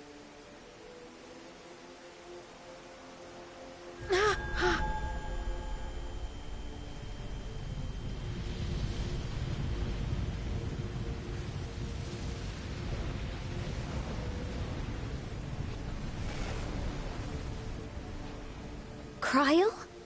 Are you all right?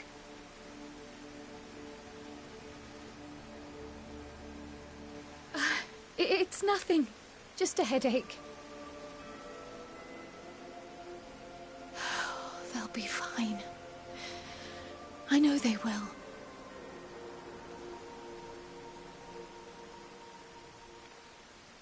Apologies for the interruption. A man arrived on the last ferry. An associate of the Scions. He wishes to speak with you at once.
If you need a push, I'll be right there behind you.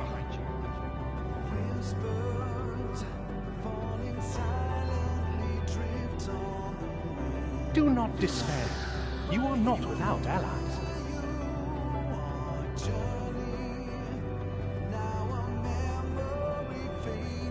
What we have sown in blood, we have reaped in suffering, and it cannot go on.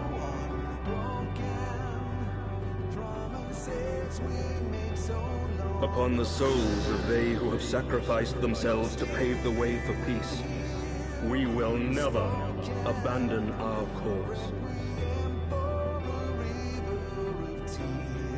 While it is true that man succumbs all too often to anger and avarice, he may yet overcome his baser instincts through the forming of bonds with others. Such victories are rarely won without sacrifice, but the prize is worth the price.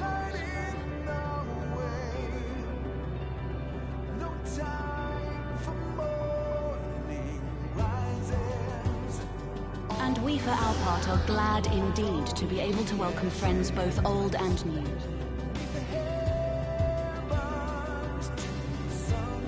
Save your tears for the morrow. You may be sure we will have ample cause to shed them, be they for joy or despair.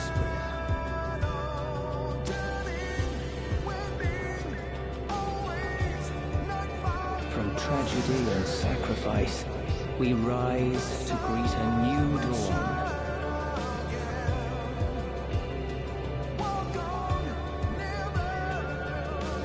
A future shaped by the choices we made in ways we could never foresee.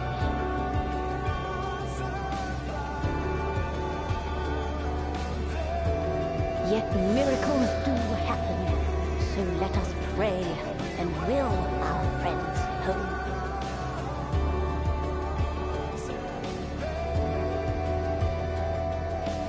I won't stop praying till I know they're safe.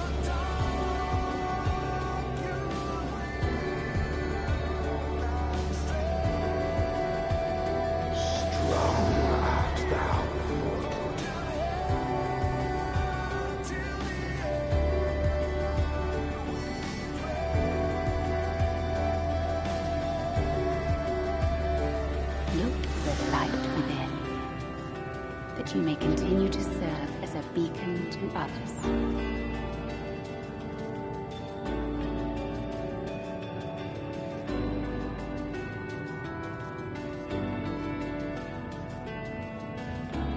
Let's finish this.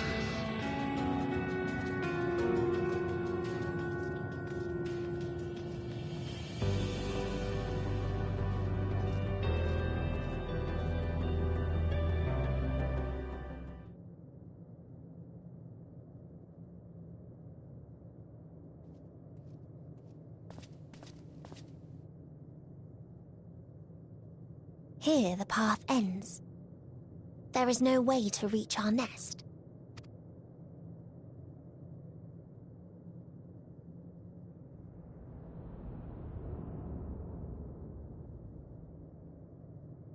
I told you. Resignation and acceptance reign in this place. The rejection of life by those who came to curse it. Those whose dreams were unfulfilled. Whose prayers were unheard. Whose labors were unrewarded. Hope cannot deliver you unto hopelessness. Our refuge is beyond you. Always has it been. Such is the nature of this place.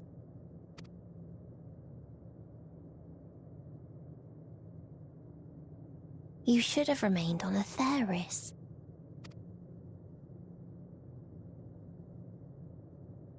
Struggle will avail you not, nor will it grant your comrades peace.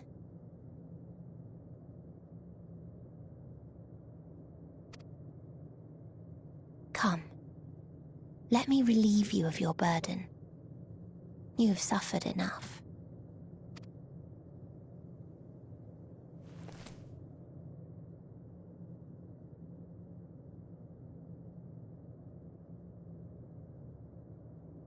Asm's magic. So long as our souls remain, you can use it to summon us back. But you mustn't. How do we make peace with That's why it's too soon for this to end. There are so many people in the world. You must triumph. Be safe, all of you, and come back. I am ever grateful. Came to appreciate most about our star is that there remains so much we do not know. After all these years, is this the answer I was hoping for? So long as we remember, our fates remain ours to shape. And Godspeed. Perhaps when our time comes to return to the star, we shall remember these few days we have lost. Do not squander it. The legacy I leave you.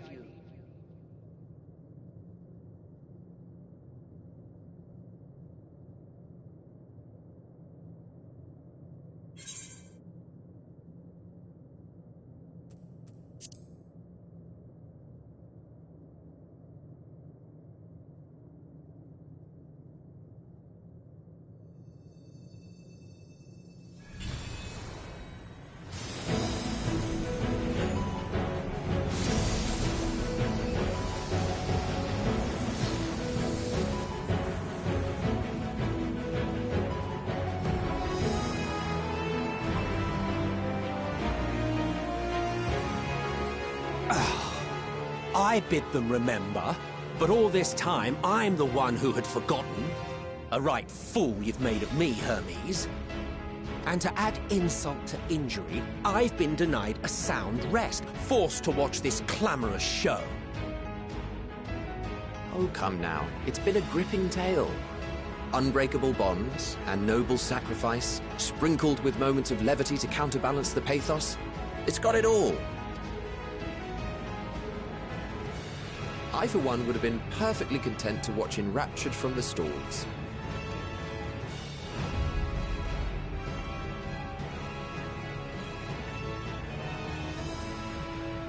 But I won't say no to a bit part. What are you? Half-faded souls of the dead. Isn't it painfully obvious? Worry not. We haven't the power to defeat you, nor is it our duty to do so. Not anymore.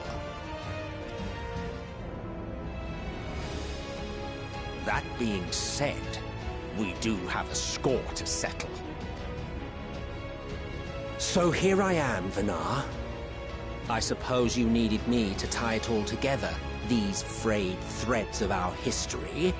But knowing you, I suspect there's a joke in it too. Oh yes, I can imagine you gloating over my forgetfulness. Were I feeling charitable, I might assume you had left room for the possibility of this outcome. Even so, you'll get no applause from me. A single gesture will not lighten the burden I've had to bear. Still, you must be commended. Our methods would not have brought mankind this far.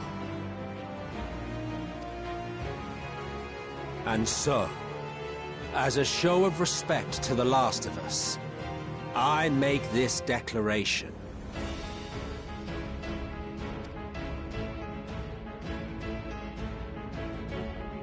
You will not end our journey. That is our answer.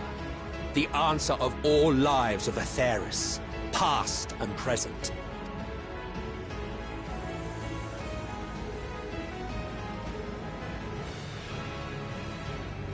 As you've called us to the stage, so shall we perform. And creation magics never fail to please. Drawing upon the hopes of your comrades, we will make for you a new path.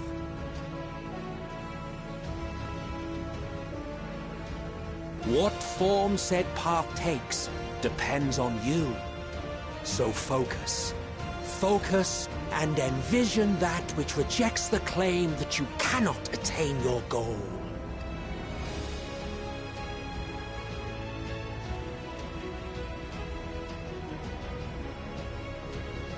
Ours is the wisdom to weave the fabric of reality. Ours is the power to create.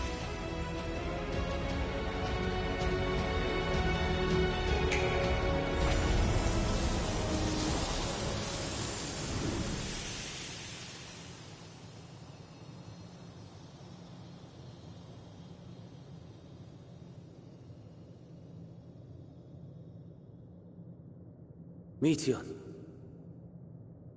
though I gave you these wings to soar the heavens, I did not teach you how to walk the earth. So loath was I to bind another living being. In the course of your long journey, you will learn from those you meet. Learn to walk and run, and so much more. A flower.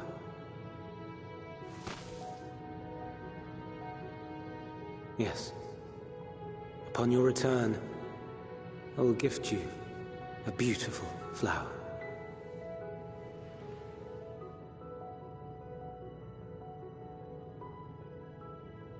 These Elpis blooms serve as proof that this realm is not utterly devoid of hope. No more can you deny its power. No more is yours the dominion of despair.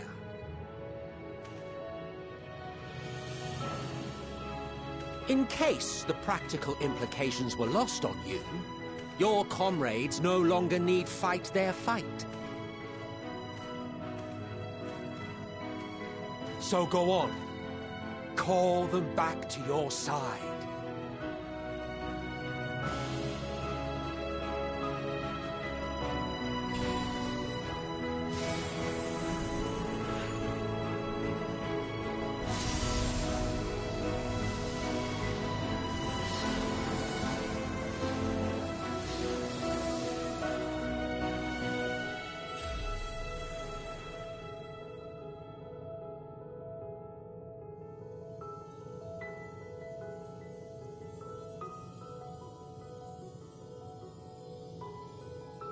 May you ever walk in the light.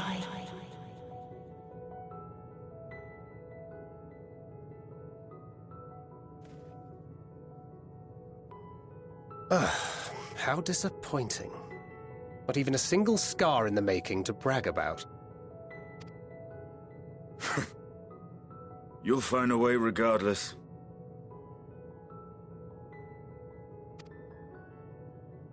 Honestly, this is far more than any of us could have hoped for. Let us be thankful. Indeed. That we thus stand reunited is a gift. Let us not squander it, and see that we all return to Etheris. Aye. As soon as we've averted the final days. Good to see you again. Our heroic sacrifice paid off, I take it. Come, my friends. Let us carry on and finish it. Together.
Can you hear me?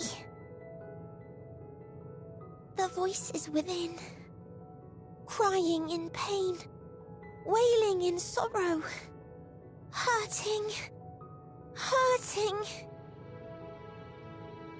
End it. Silence it. Silence our song of oblivion.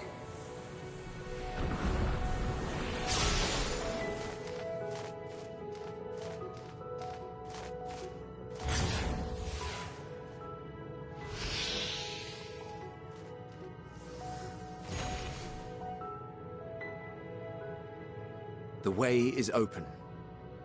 They can proceed. So it seems.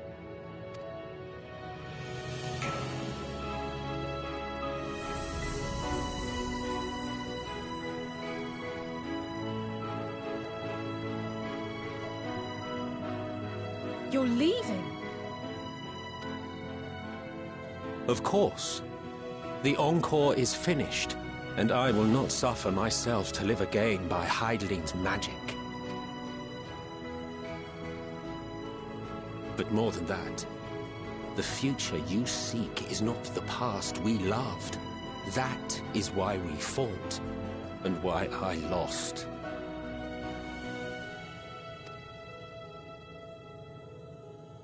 But though you defeated me, my ideals are inviolate, invincible.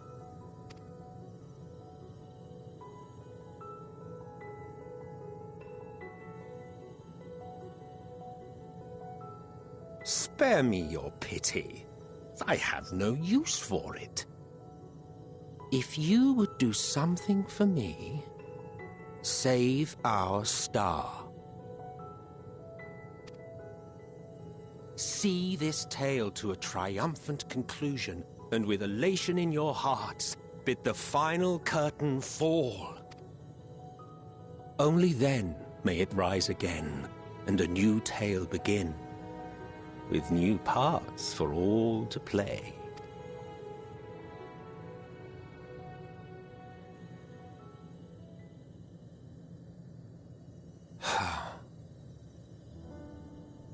Tell me, have you been to the ruins beneath the waters of the Bounty?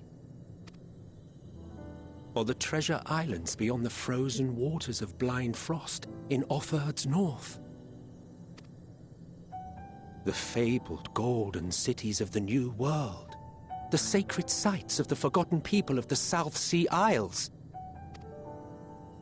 What about Mericidia, the southern continent? Do you know aught of its present state of affairs? I thought not. Even of your little Eorzea, you know precious little. The true identities of the 12, for instance. All of which is to say, expand your horizons, go forth and seek discovery. Some of the civilizations in the reflections will surprise you. As the bearer of Azem's crystal, you may consider your duty to see at least that much.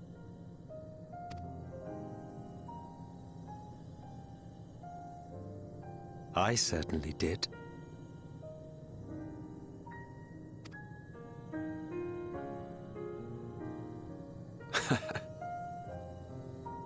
I pray we meet again.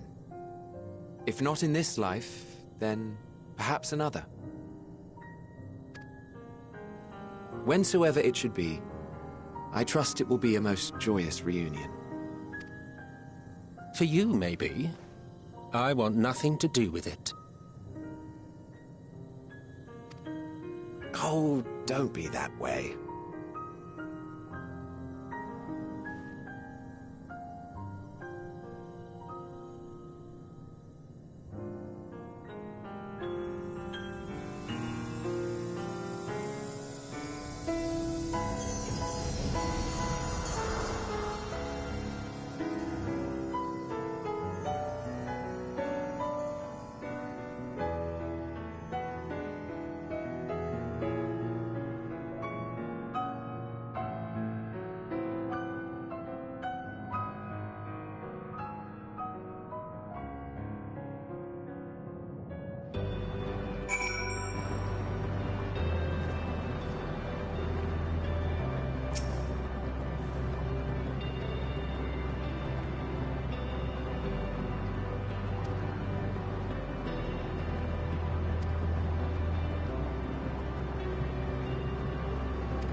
Right then. Let's give it our all!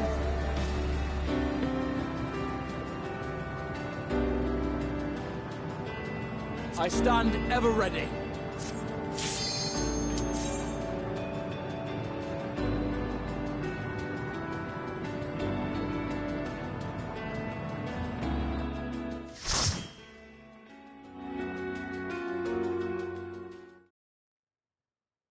So you are finally here, in this place between death and rebirth, where life knows no dawn. Come then. Follow me down into the darkest depths of despair.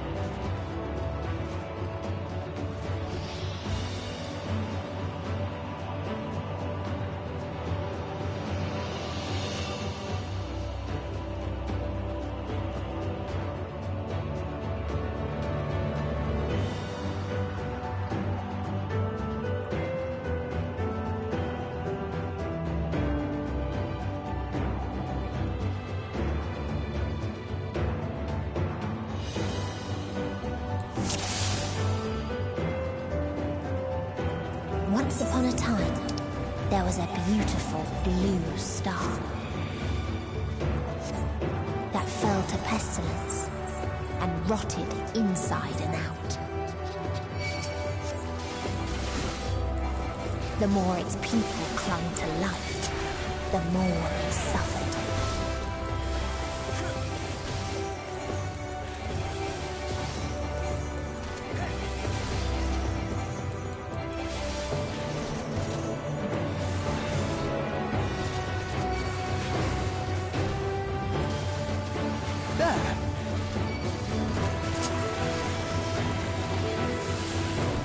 This will hurt.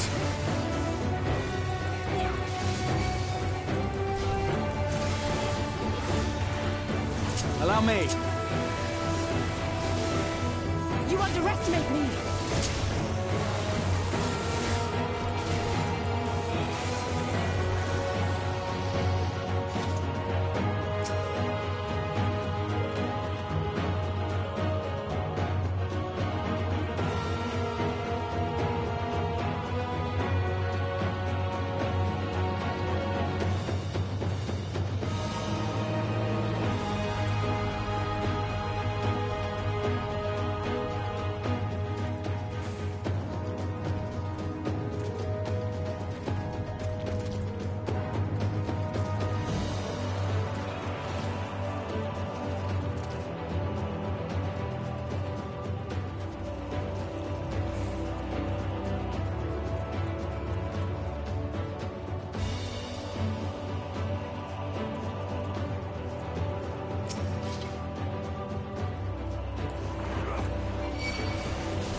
until they curse not the illness, but their fellow corrupted.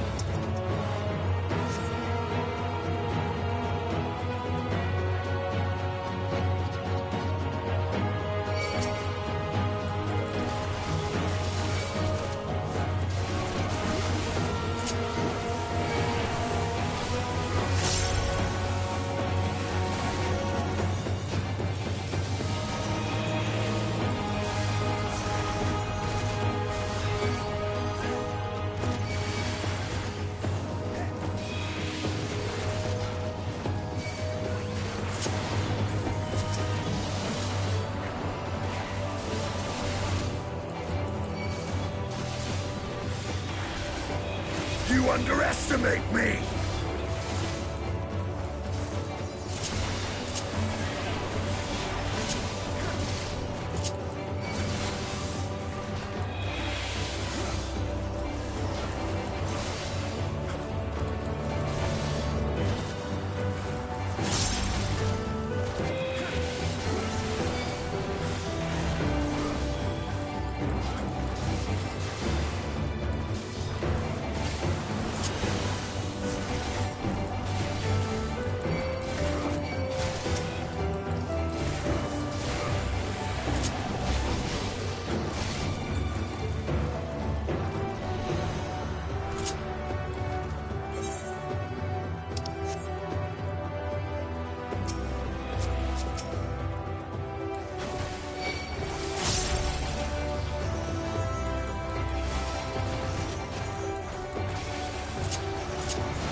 Allow me.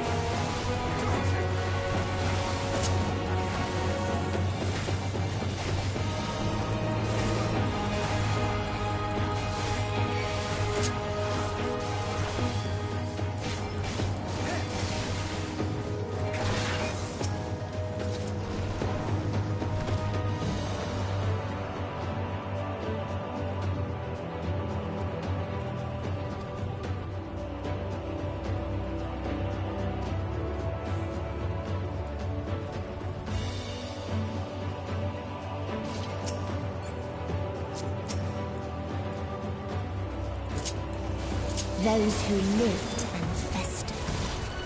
Those who died and decayed.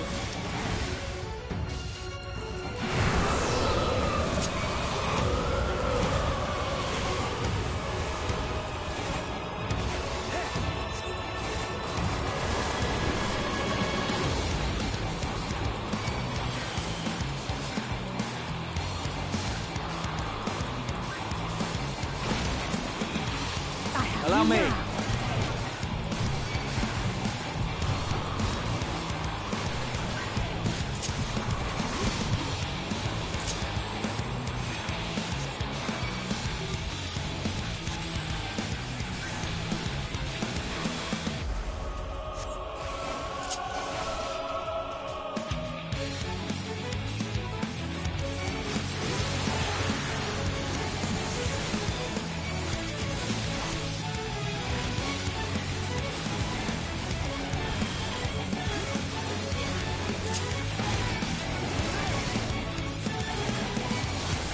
You underestimate me!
There!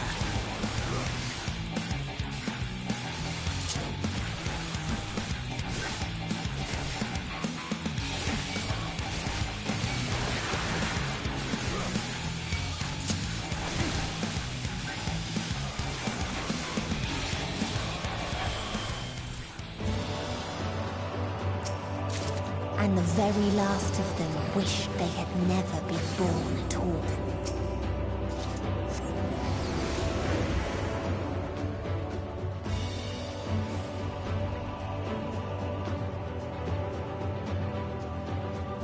In a faraway place, a brilliant star eradicated disease before destroying the selfsame lives it had saved.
People sought ever greater freedoms no matter the cost.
They tried to buy peace with fire and steel.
underestimate me!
Once more then.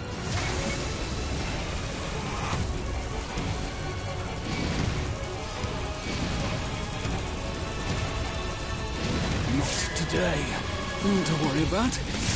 You now.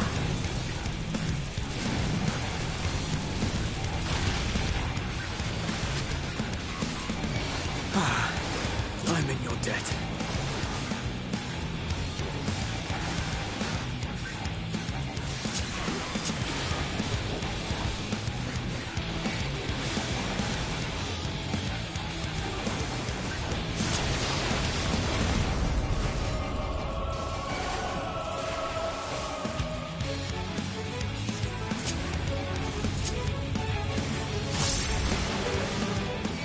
This will hurt.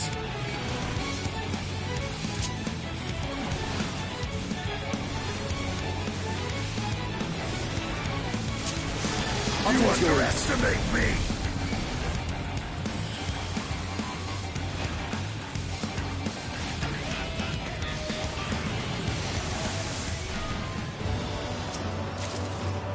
And when one asked, what is the point? There were none left to answer.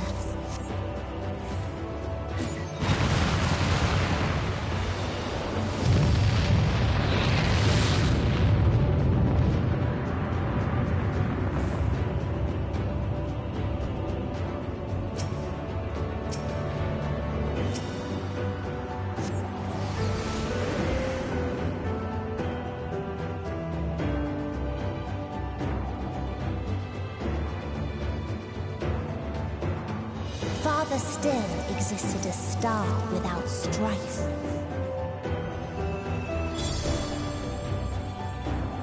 where none remembered life's trials or its joys.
This will hurt.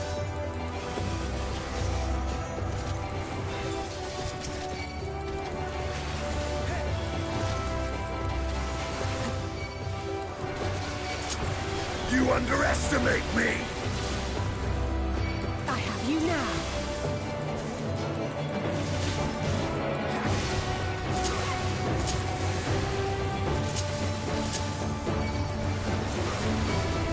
Allow me.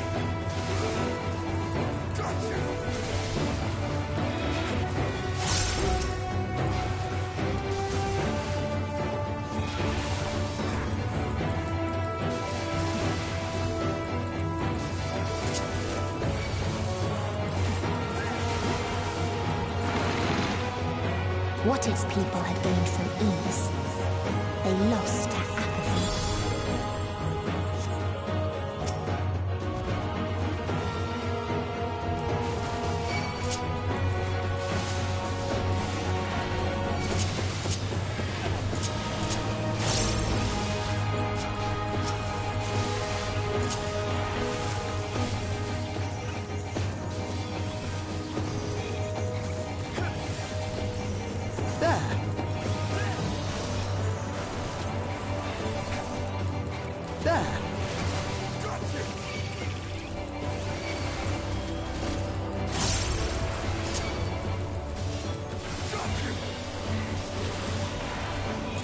You underestimate me! Allow me. You underestimate me.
So they created the kindest, most gentle of beasts.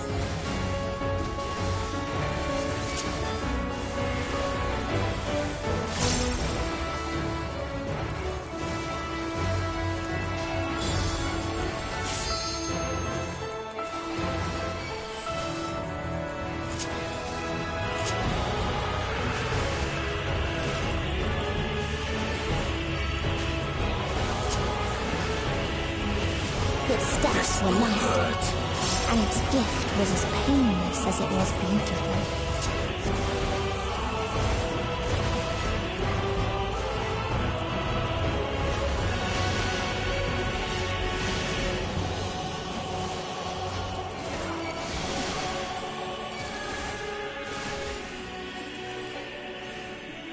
I have you now.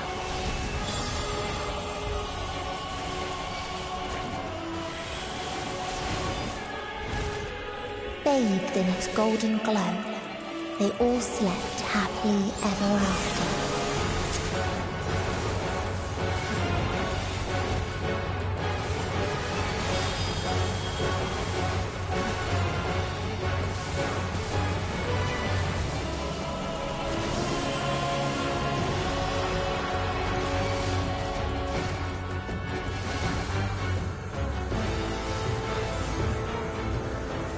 You underestimate me!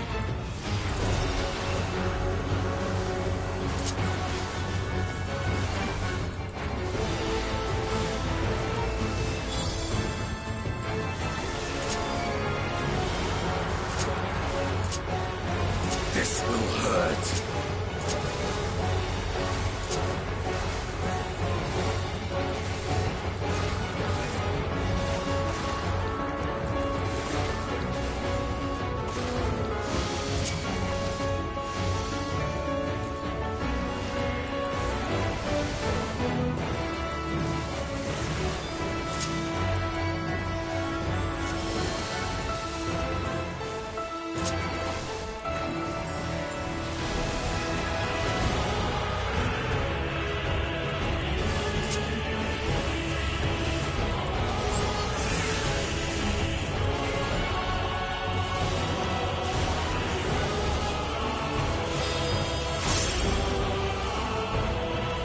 You underestimate me!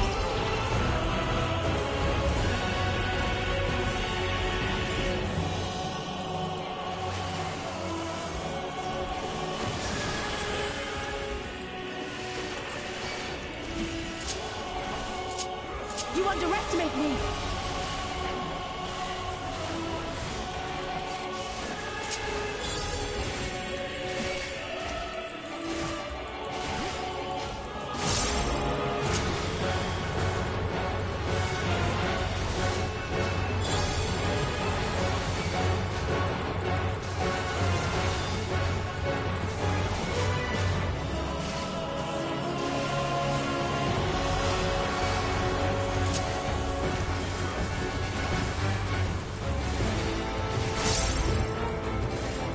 This will hurt. With heart and steel!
Yet you still stand. Your determination defies all reason.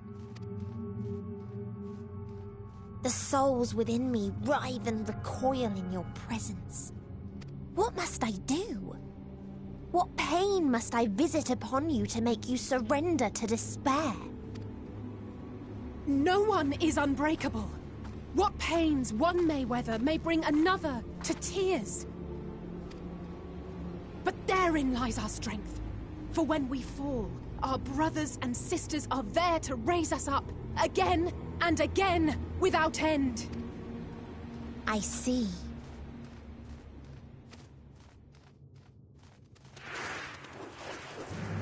But no matter how much hope exists, ever will there be more despair. Ever will the living cast the present and the past the future. So shall sin until light ceases to be.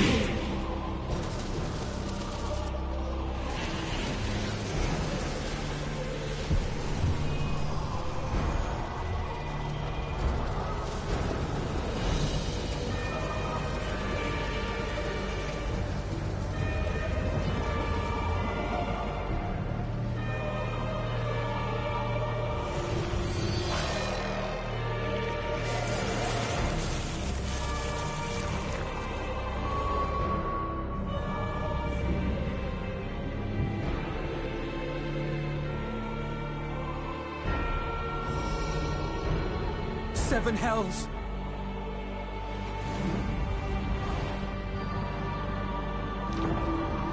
On your guard.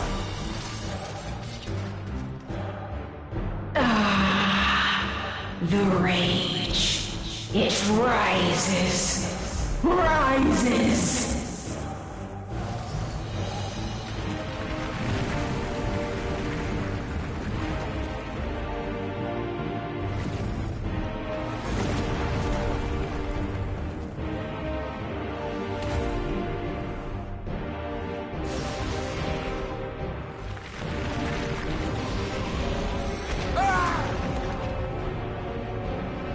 Stop!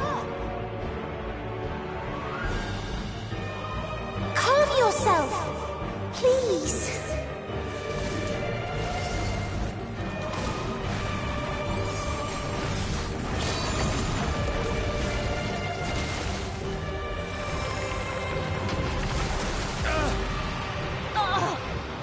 We die in pain. We die in suffering. Who are you to live? Who are you to hope?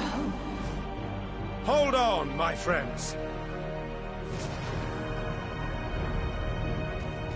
Oriange, watch out!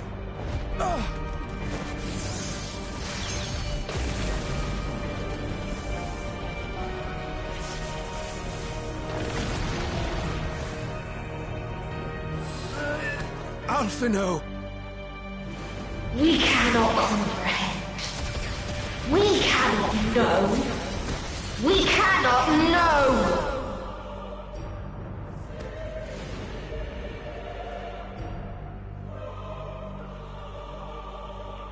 Don't, please! Don't do this to them! To yourself! Just one good strike.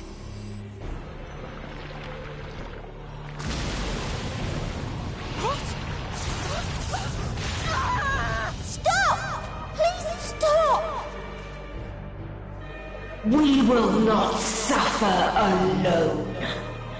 All will know our pain. No, you don't!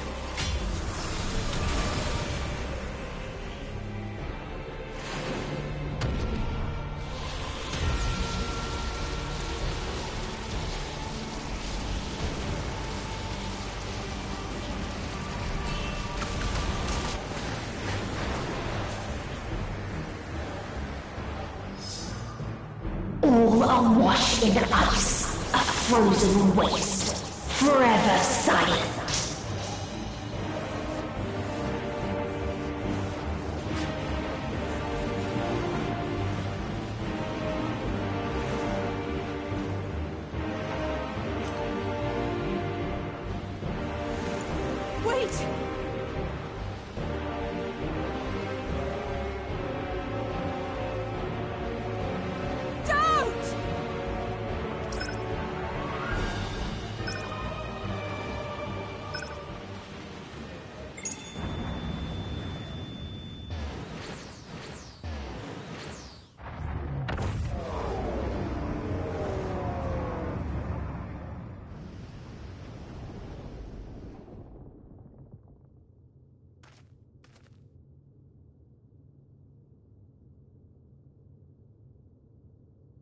You gifted them escape and rendered yourself powerless. Bereft of the synergy you claim is your strength. Unless you mean to call upon the dead once more.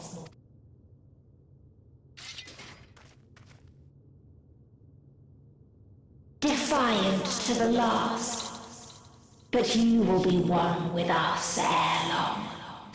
You will be battered and torn and made to crawl. You will weep and wail and curse your impotence. Curse your life as it fades. As we did. As we died. Such pain and sorrow we felt. Such anguish and rage. We tried. We tried, but it was no use. Only when we surrendered did we find release. Only when we embraced death.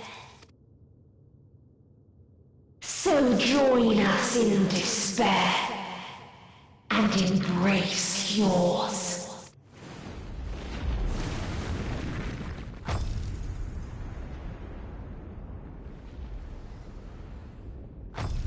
My ultimatum. What is happening?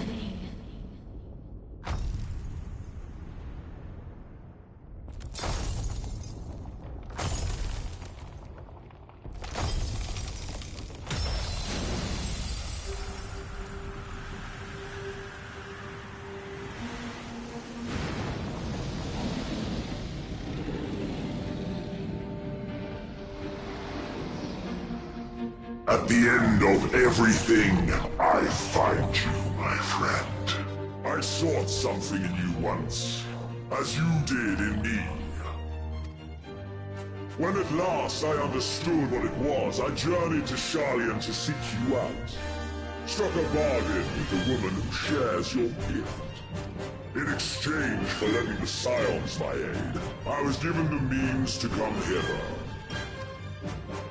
Gorging upon what remained of the Mana Crystal, I reclaimed the form of the dragon. And, hungry still for our reunion, I rode the light of the stars to you. I take it this is your prey.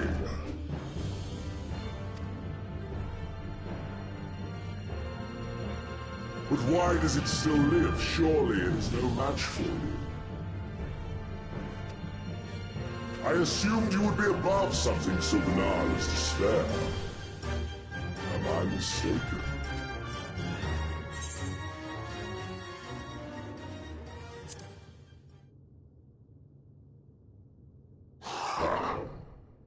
I care not. What I desire of you isn't succor. It is satisfaction. So come! Let us dispense with this distraction, you and I!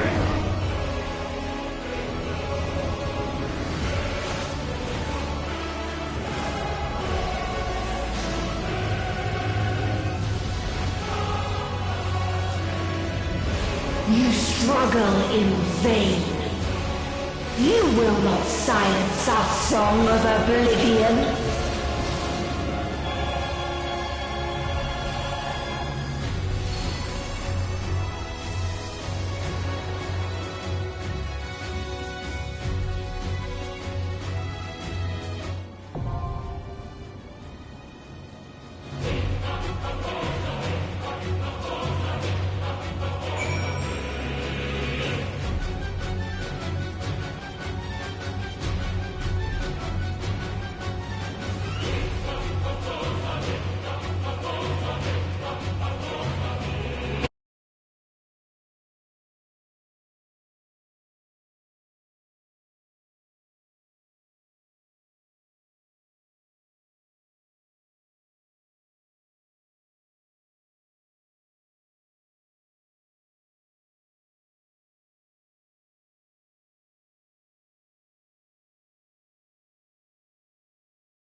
never reach the deliverance you seek.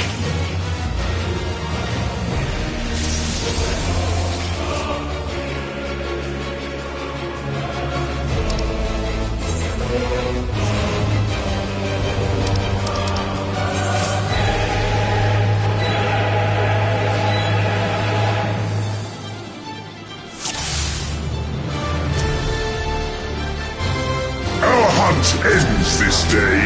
There is nowhere you can flee that we cannot follow. Even stars must die.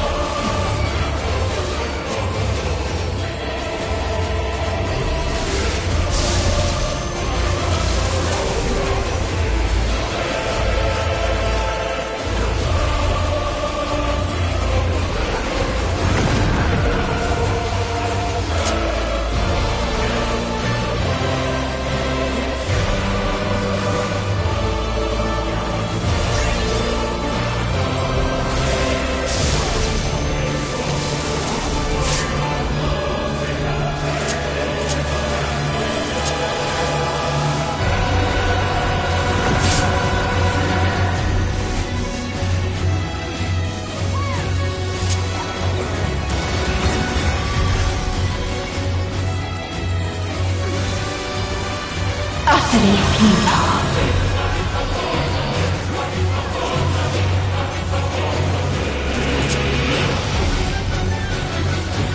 Your suffering is at an end.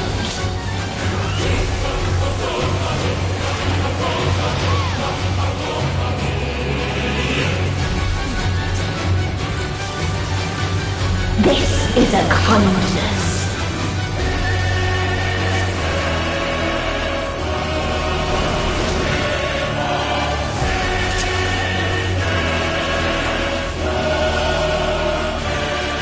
All of us have known despair.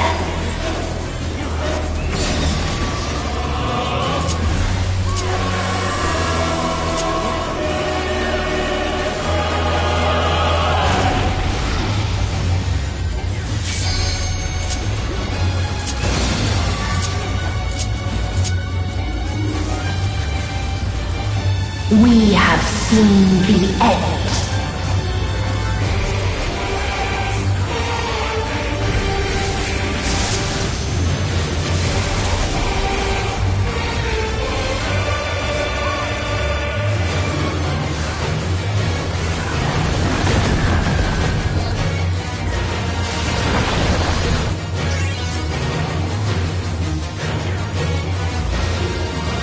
The same end. Again and again.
A sorrow so deep only emptiness remains.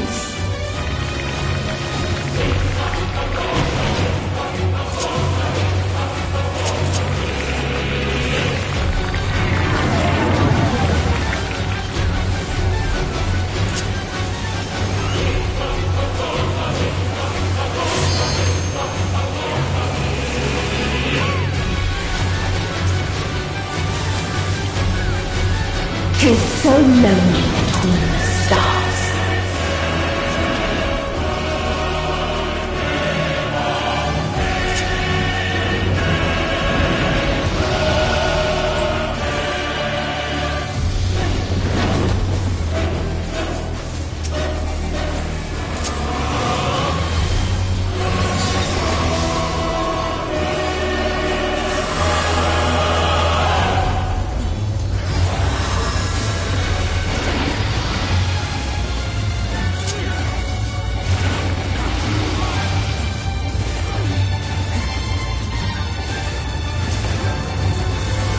We have seen the end.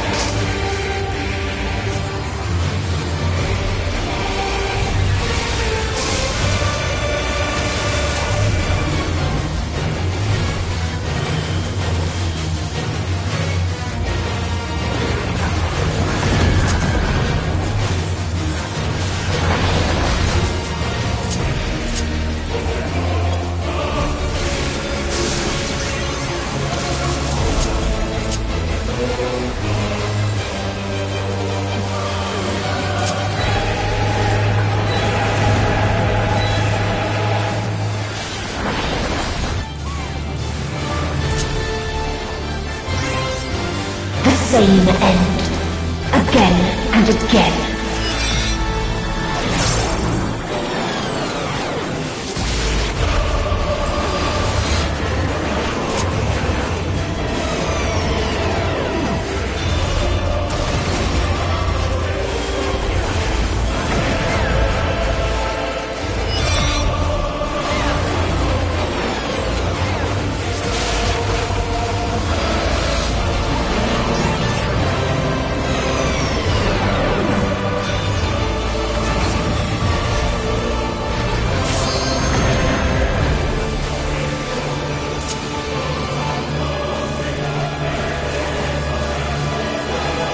This is a kindness.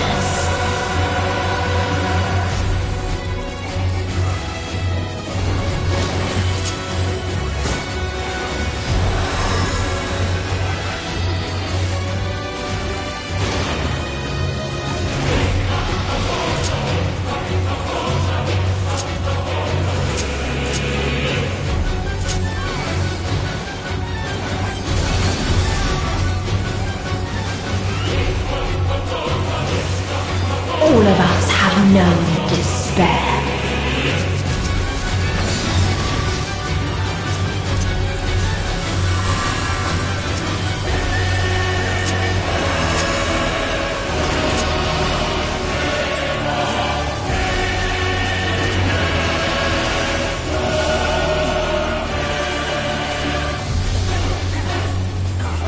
Even stars must die.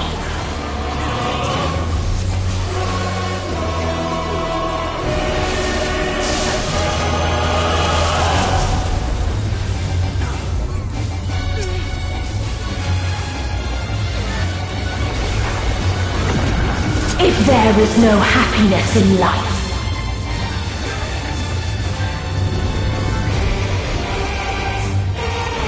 there is only one place it may be found.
Oblivion.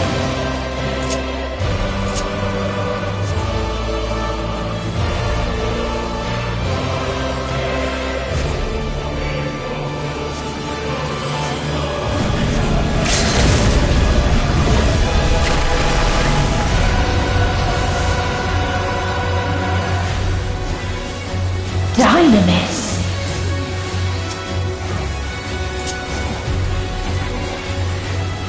No matter. You only delay the inevitable. This is fate.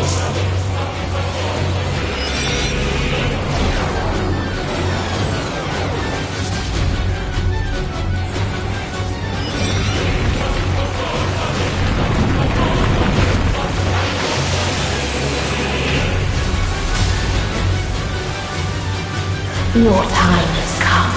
It always does.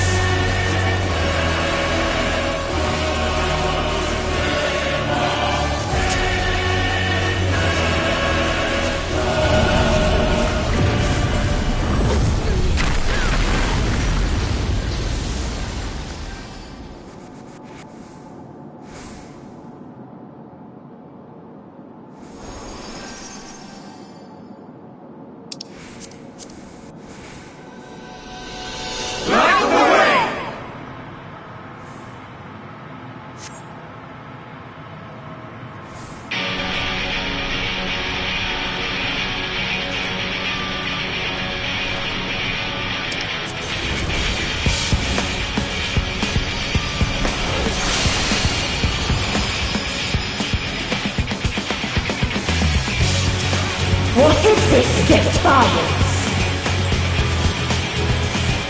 No! The hatred, the pain, the loss. We cannot suffer it again.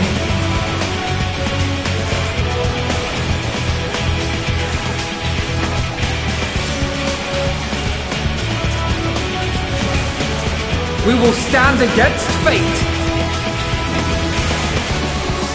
No matter the cost!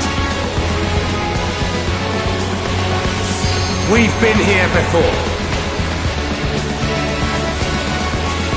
Many a time. Thus do we know. To never give up. The hope will shine again!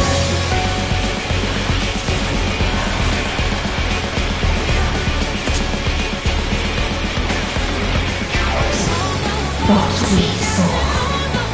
What I saw.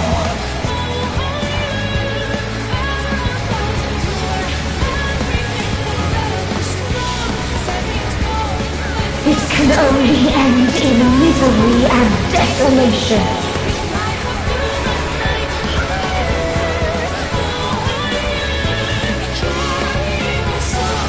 No life, no star, nor the universe itself.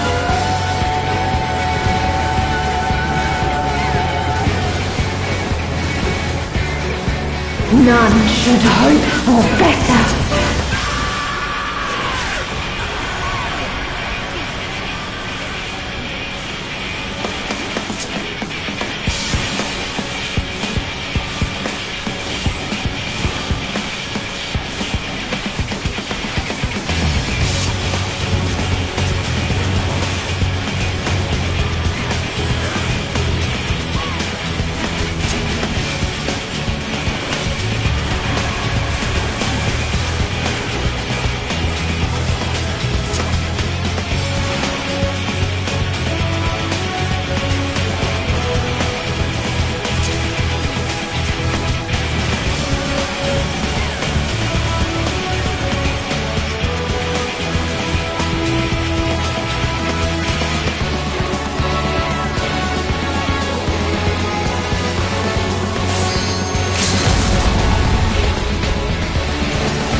Was not the answer, then what is it?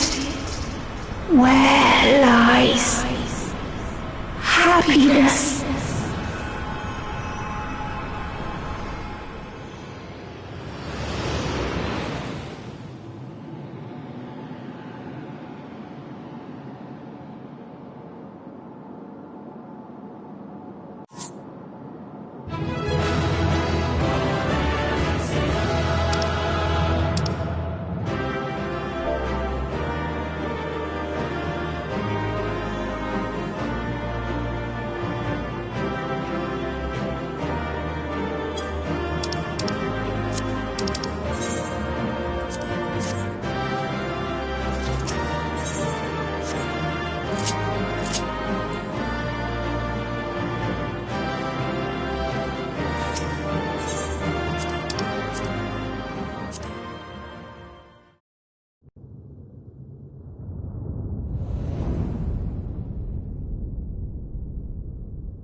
No matter where we flew, there was only darkness and loneliness and pain. We couldn't find the answers Hermes yearned for.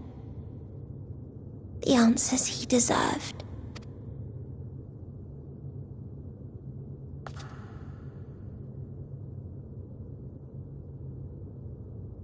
Greetings, you who are my final encounter.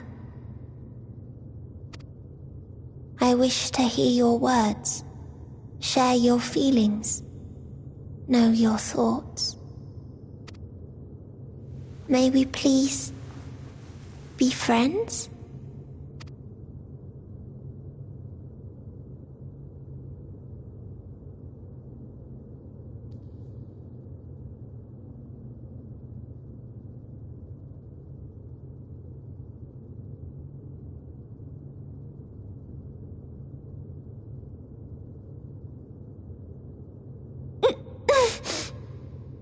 Yes, I can see them. The memories of a long, long journey.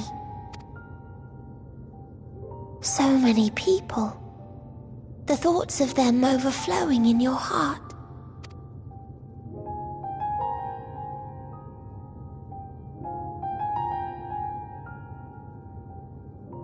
What they live for. What gives their lives meaning. There was never a single answer.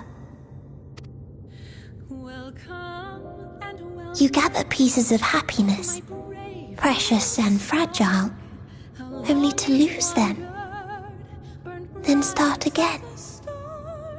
On and on it goes, until death takes you into its gentle embrace.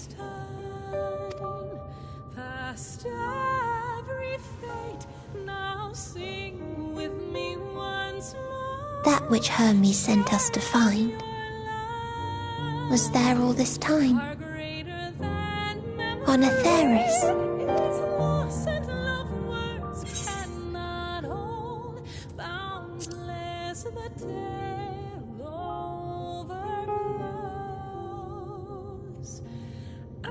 Like a field of flowers, perhaps.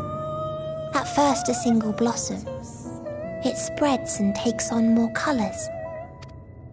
Thank you for guiding me here. To find these words at journey's end fills me with joy.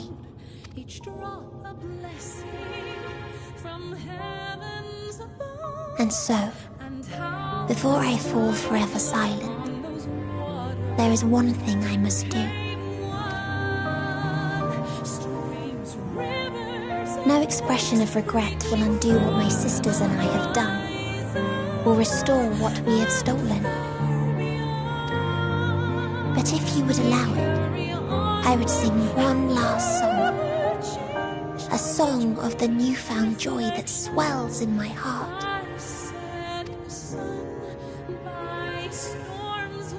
Of the beauty of light when it shines across a dark and starless sea.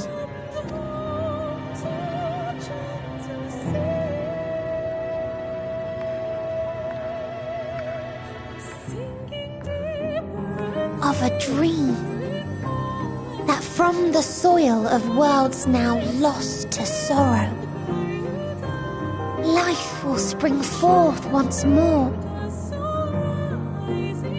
nourished by gentle rains and caressed by uplifting winds, a song of hope.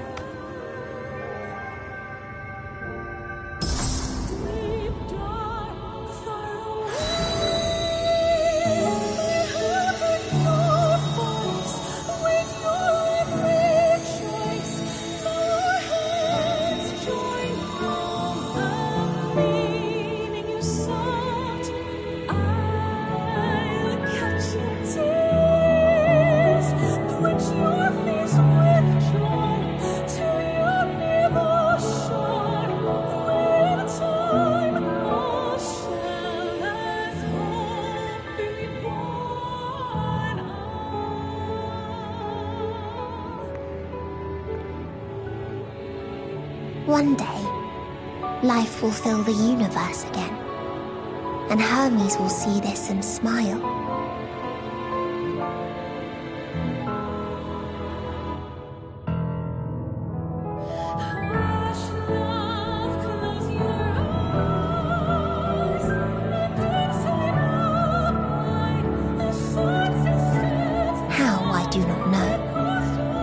But I do know that where there is a will, there is a way. After all, miracles happen every day, do they not?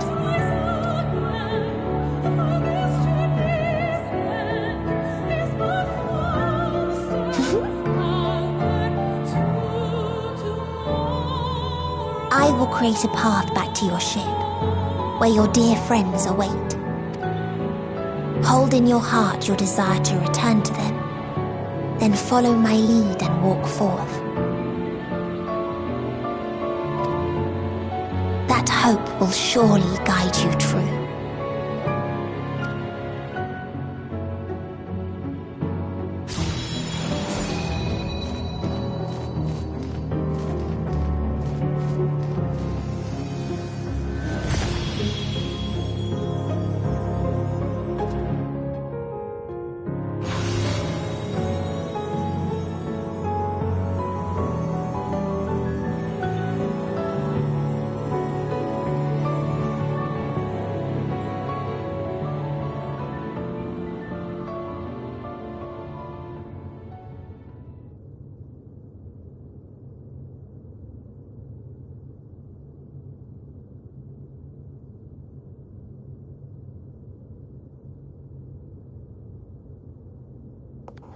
You mean to return to the world where you are hailed as a hero.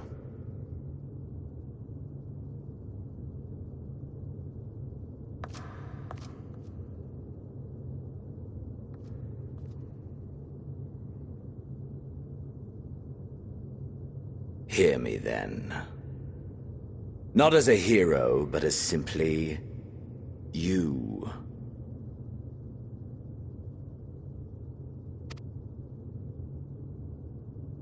As I learned in Alamigo, you are a formidable foe.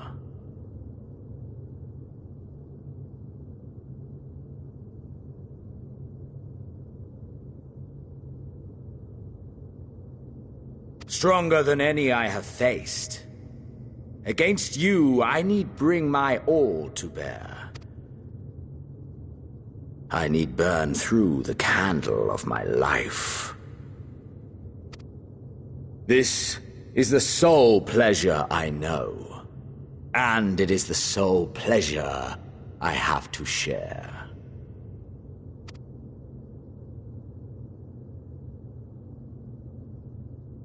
And so I come before you, to issue challenge and offer singular bliss. If you wish to walk away, I will not stop you. You value life. You do not burn yours save for reasons you deem worthy. Reasons such as those which brought you here. The salvation of a world and its people. The motives of a hero true.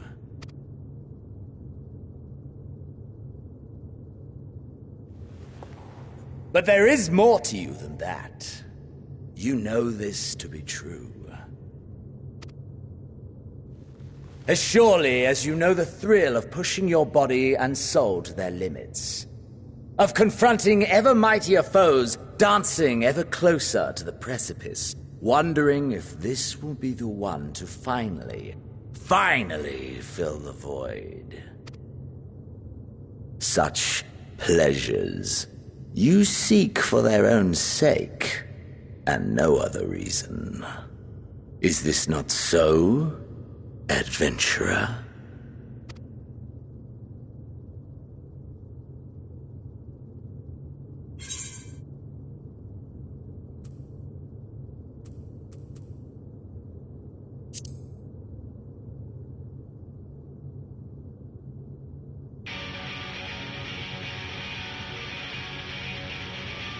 Ha!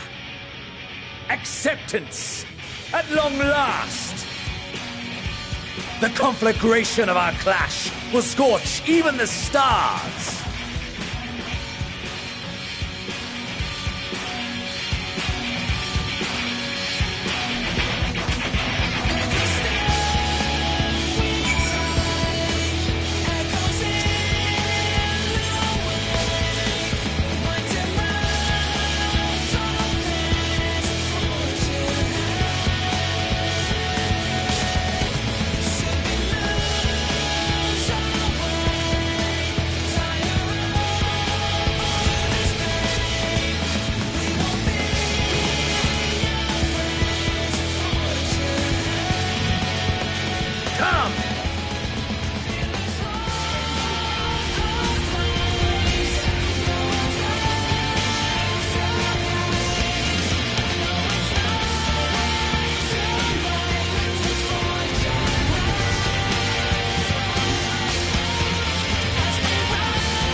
nothing back.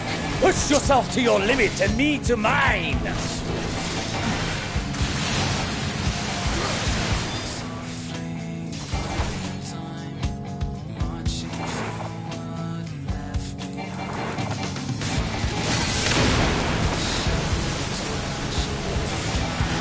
Ha!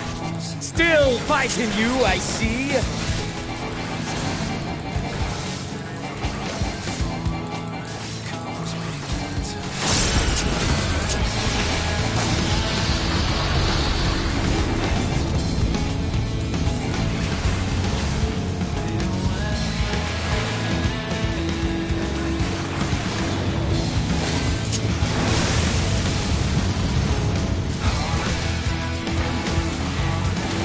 Show me your vaunted fortitude.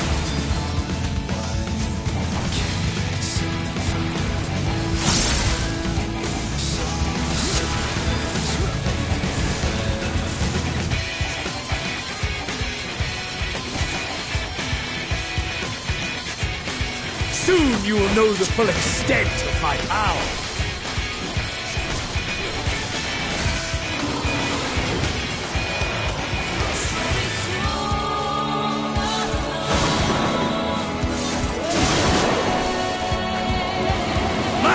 For the taking!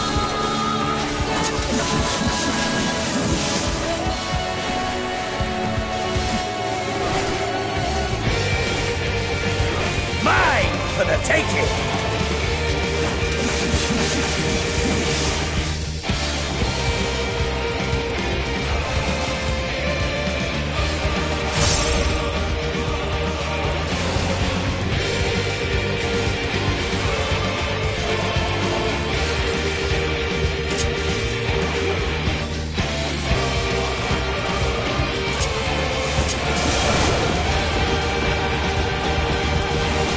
Test of your reflexes!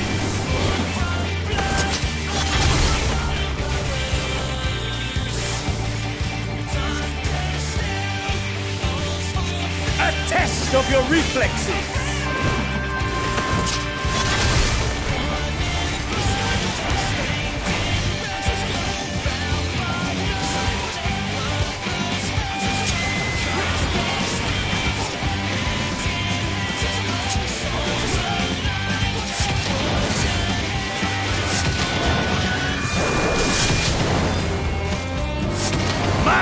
For the taking!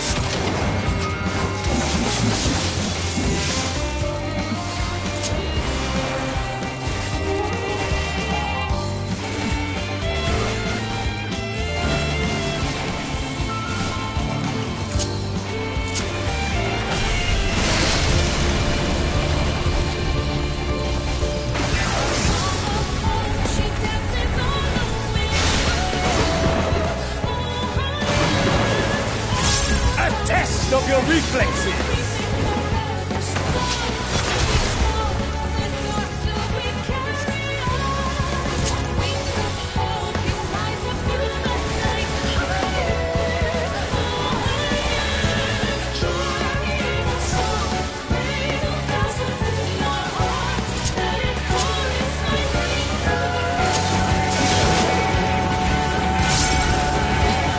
A test of your reflexes!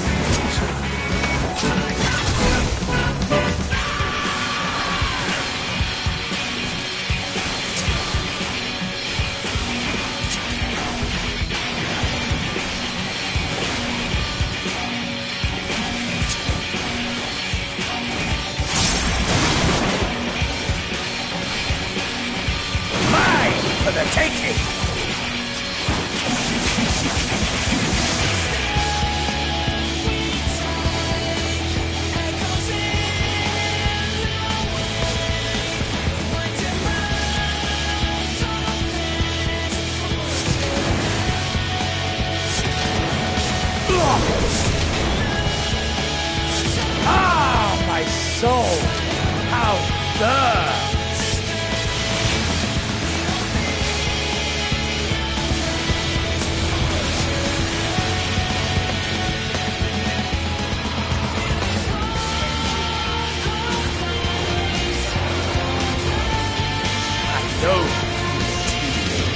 inferno swelling within you.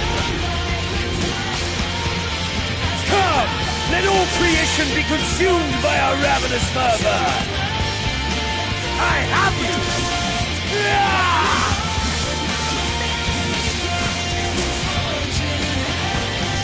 Do not tell me your life's fire is already spent.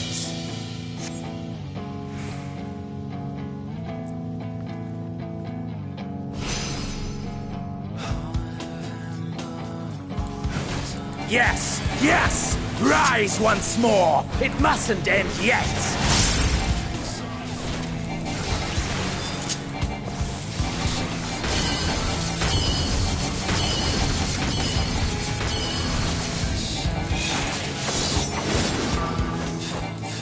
A test of your reflexes!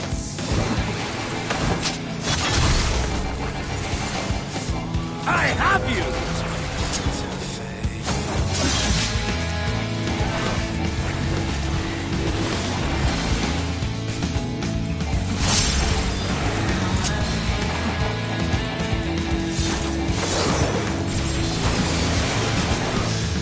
A test of your reflexes!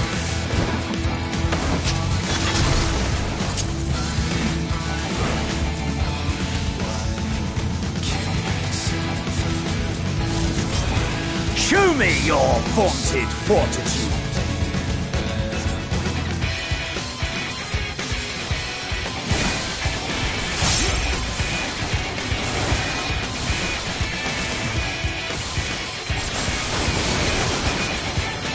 A test of your reflexes!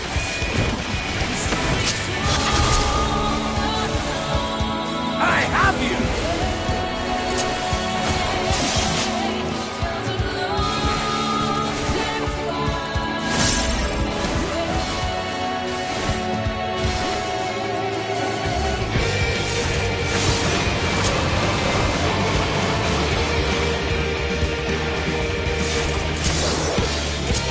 Mine for the taking!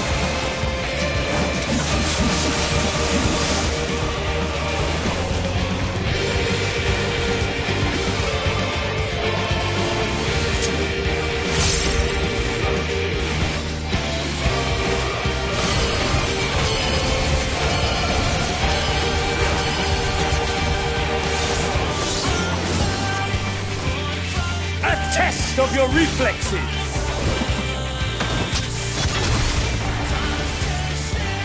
I have you!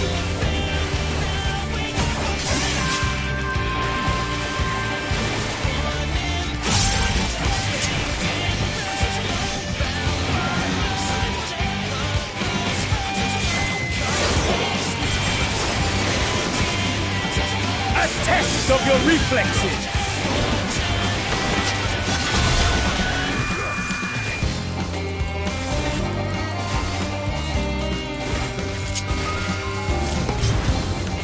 Have I overestimated your potential?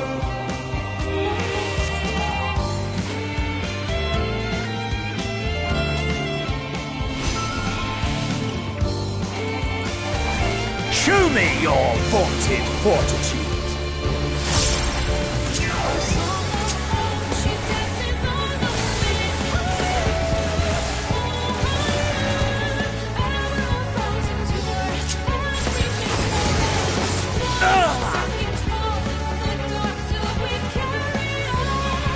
No, not yet. Not until the last of me is spent.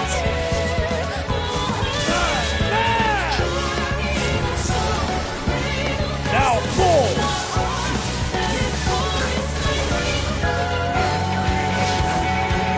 This is my moment! Our moment!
That I should lose again.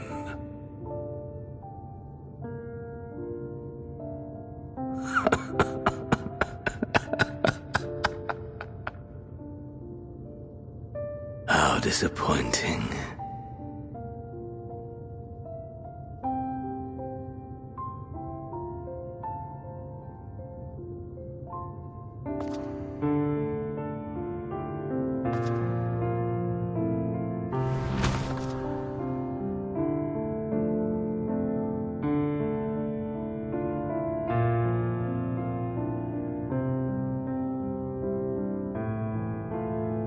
Never have I understood those around me, understood their obsessions. Besieged by their banality, the world is a mire of tedium and trivialities. But in these fleeting moments, there is a spark, blinding, brilliant. Gone too soon.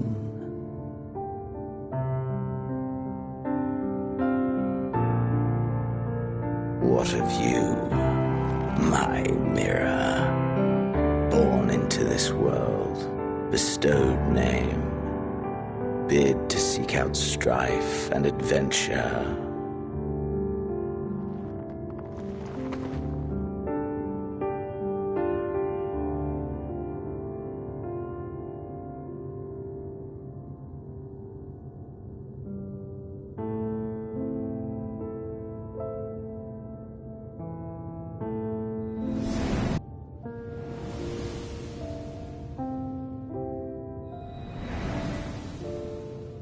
Was this life a gift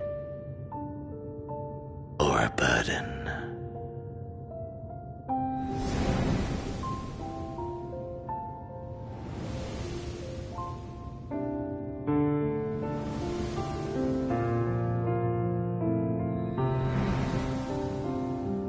Did you find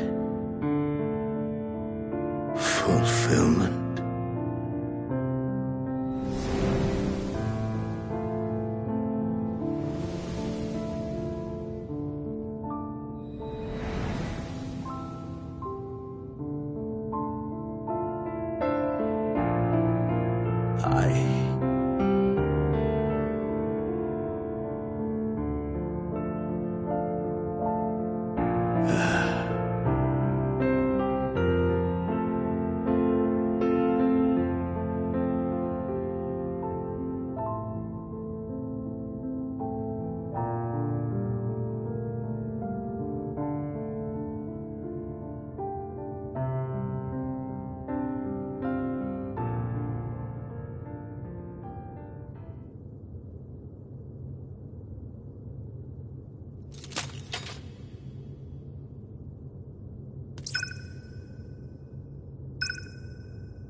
Can you hear? Safe. Must tend it. Open your... Please. Someone, and... Please.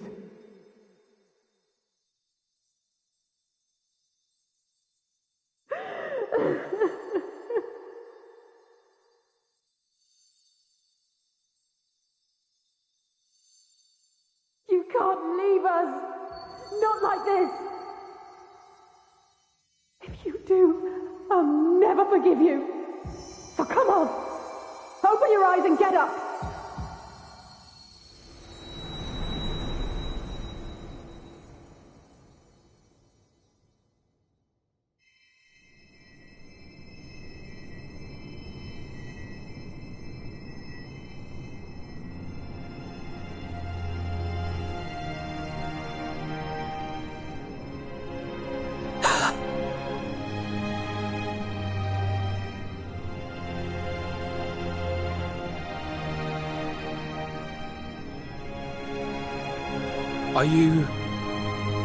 Are you with us?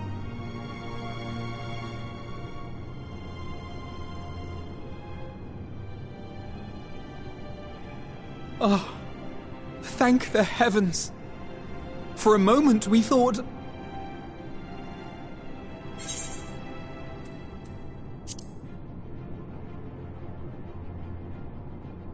After what you've done, you're the last person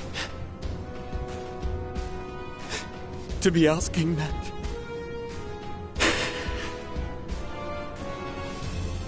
You... How can you keep your promise if you're not here?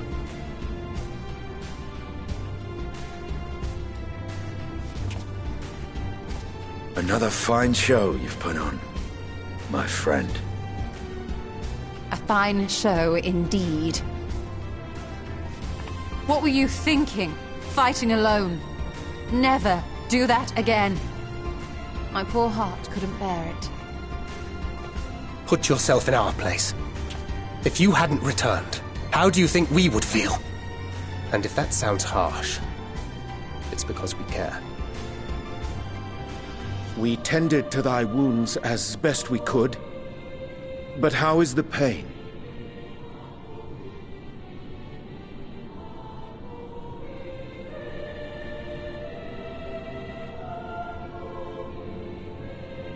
That is gladdening. Grievous as thine injuries were, however, I would counsel repose for a time. Gladdening?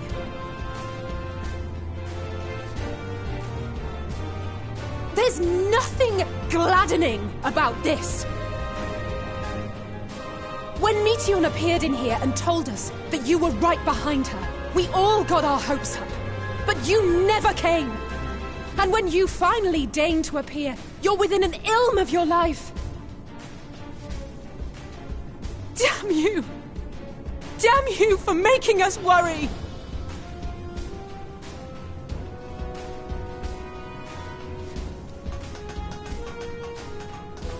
Oh, those were cries of celebration!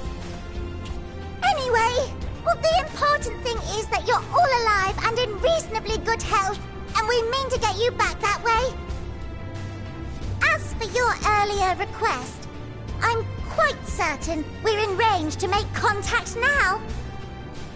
Ah, excellent. Let us announce our return at once. I hope you're ready.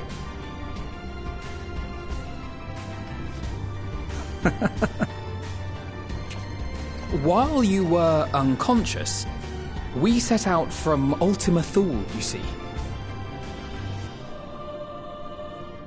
Can you stand? If so, you may wish to see what's outside.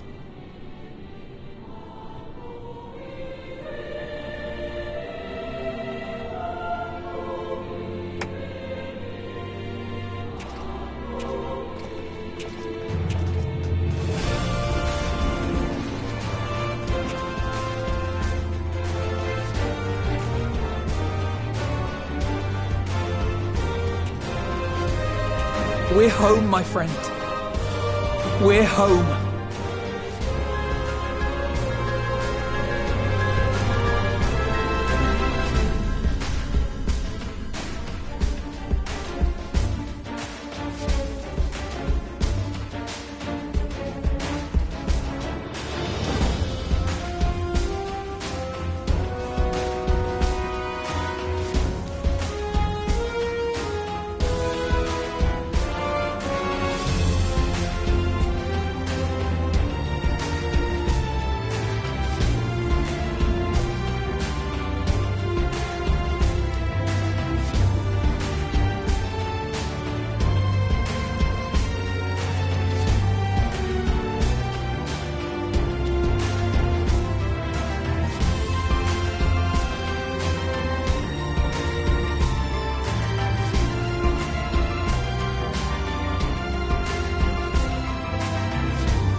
that?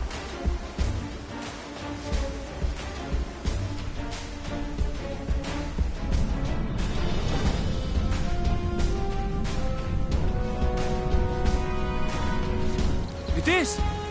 It's the Ragnarok! They're back!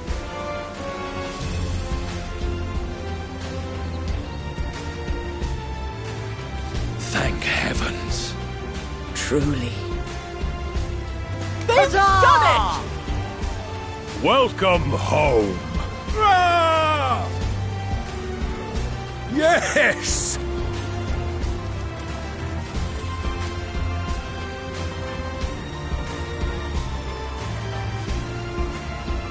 Oh.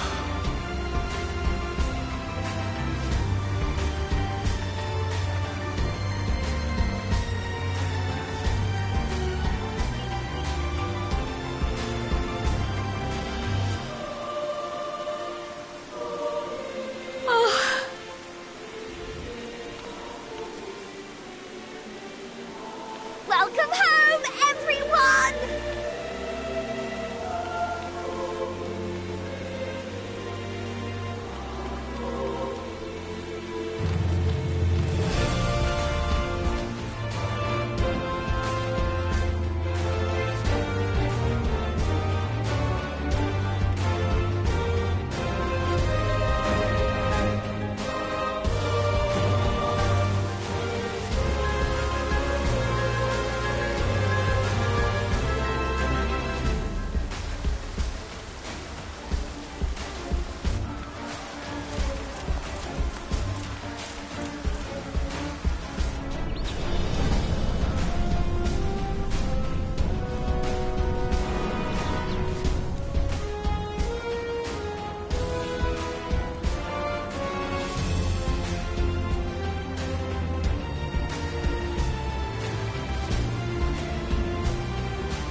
Welcome home!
Dearest Mother, dearest Father,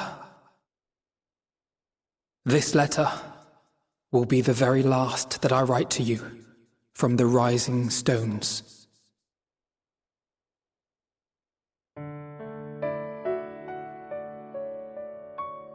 As I commit these words to parchment, I fondly recall my journey as a scion.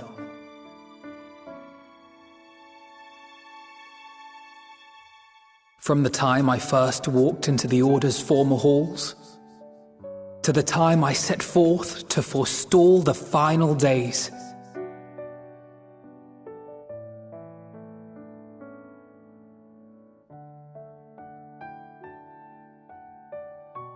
At the farthest reaches of the Sea of Stars, we fought the battle of our lives.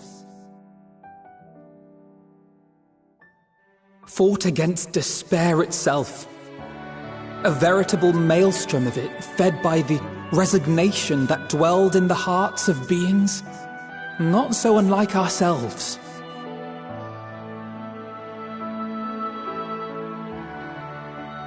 Full oft have I harbored the same malaise.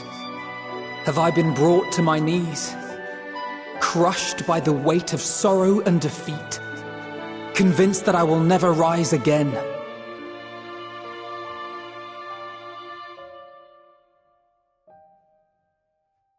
However,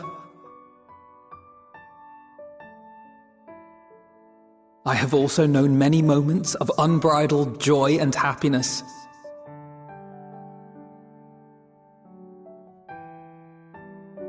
By this truth do I find hope within, blooming resplendent, like the Elpis flower.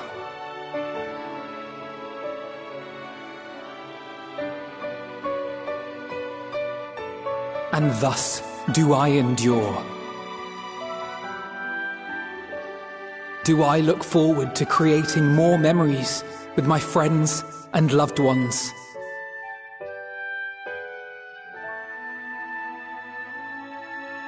For from these fertile seeds, yet more hope shall spring forth.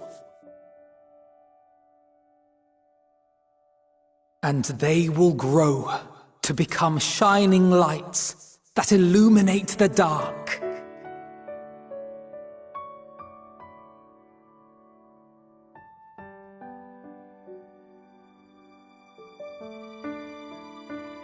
Thus believing, I leave the rising stones behind, as will my comrades. For, as we have decided, after careful deliberation,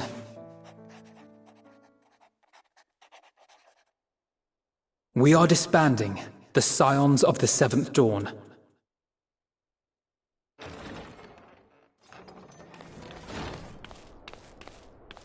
There you are, Alphino.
everyone is already gathered in the foyer.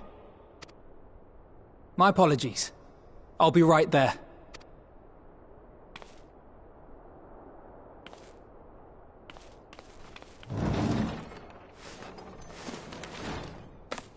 At least, that is what the story will be.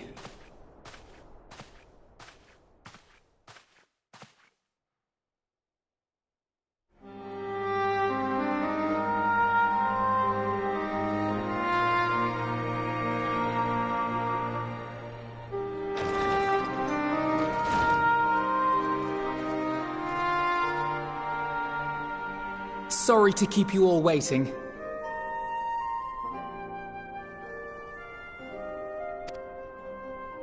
What could you possibly have left to do now? Oh, just a letter.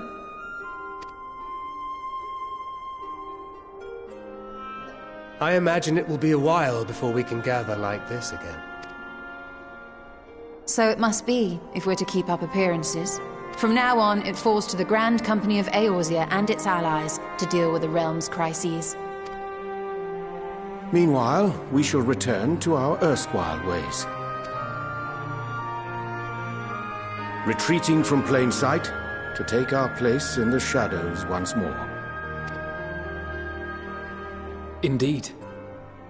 For the foreseeable future, I expect that we must work independently, as we seek out problems that want for solving. But a day will come when we face another great challenge, and we will face it together, as we always have.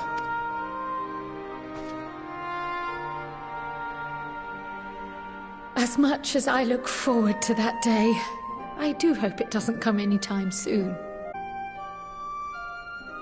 Well, formal association or no, if any of you should require my services, you need but ask.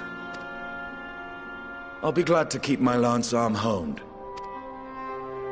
I'll hold you to that. So you had better keep your link pearl on hand.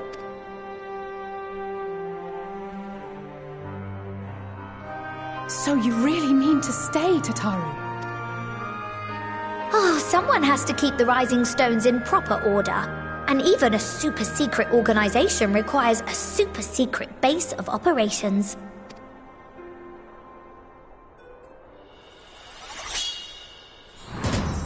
To the rest of the world, it will be naught more than a workshop for Eorzea's foremost up-and-coming artisan.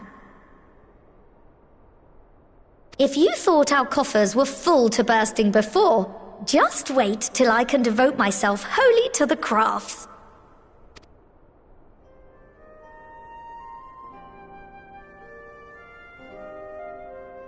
Plotting to build a mercantile empire to rival that of Lord Lodorito, are we?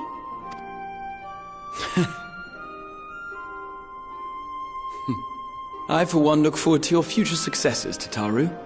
As do I our next meeting.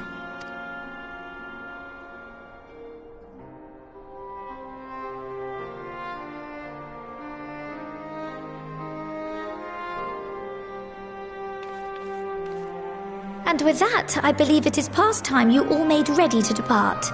Leave no preparations undone or words unsaid, all right? Now, off with you.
I suppose we're off to Garlemald then.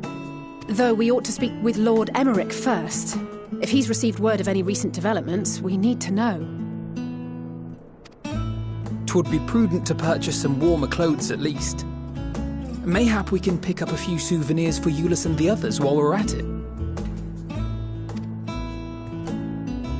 Where will you all be heading next?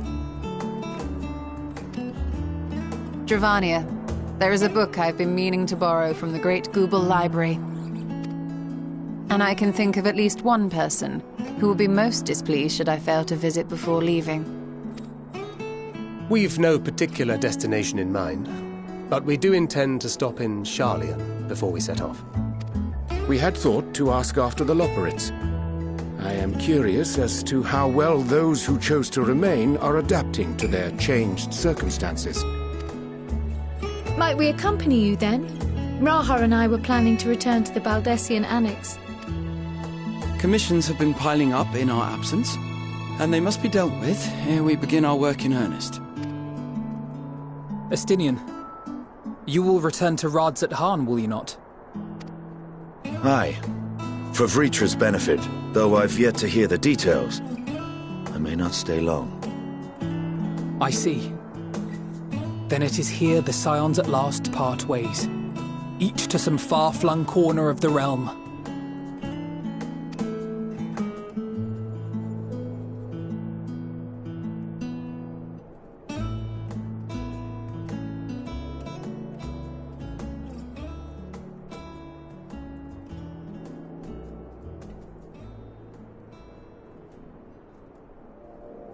Perhaps.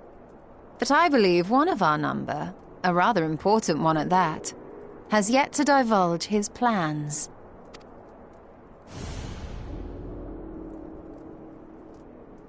Quite right. Indeed. Fair point. So, what's next for our humble adventurer?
The constancy of this place never ceases to amaze me. An ocean of souls, shimmering and eternal.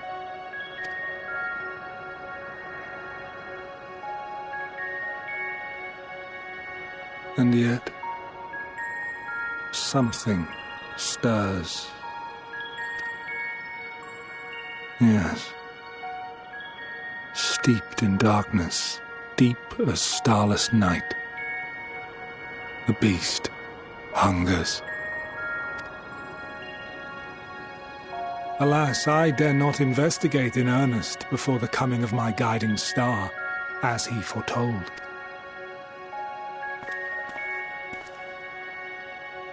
We shall descend to the depths, you and I, to confront the dread beast Pandemonium. Oh, the sights we shall see. The sights we shall see.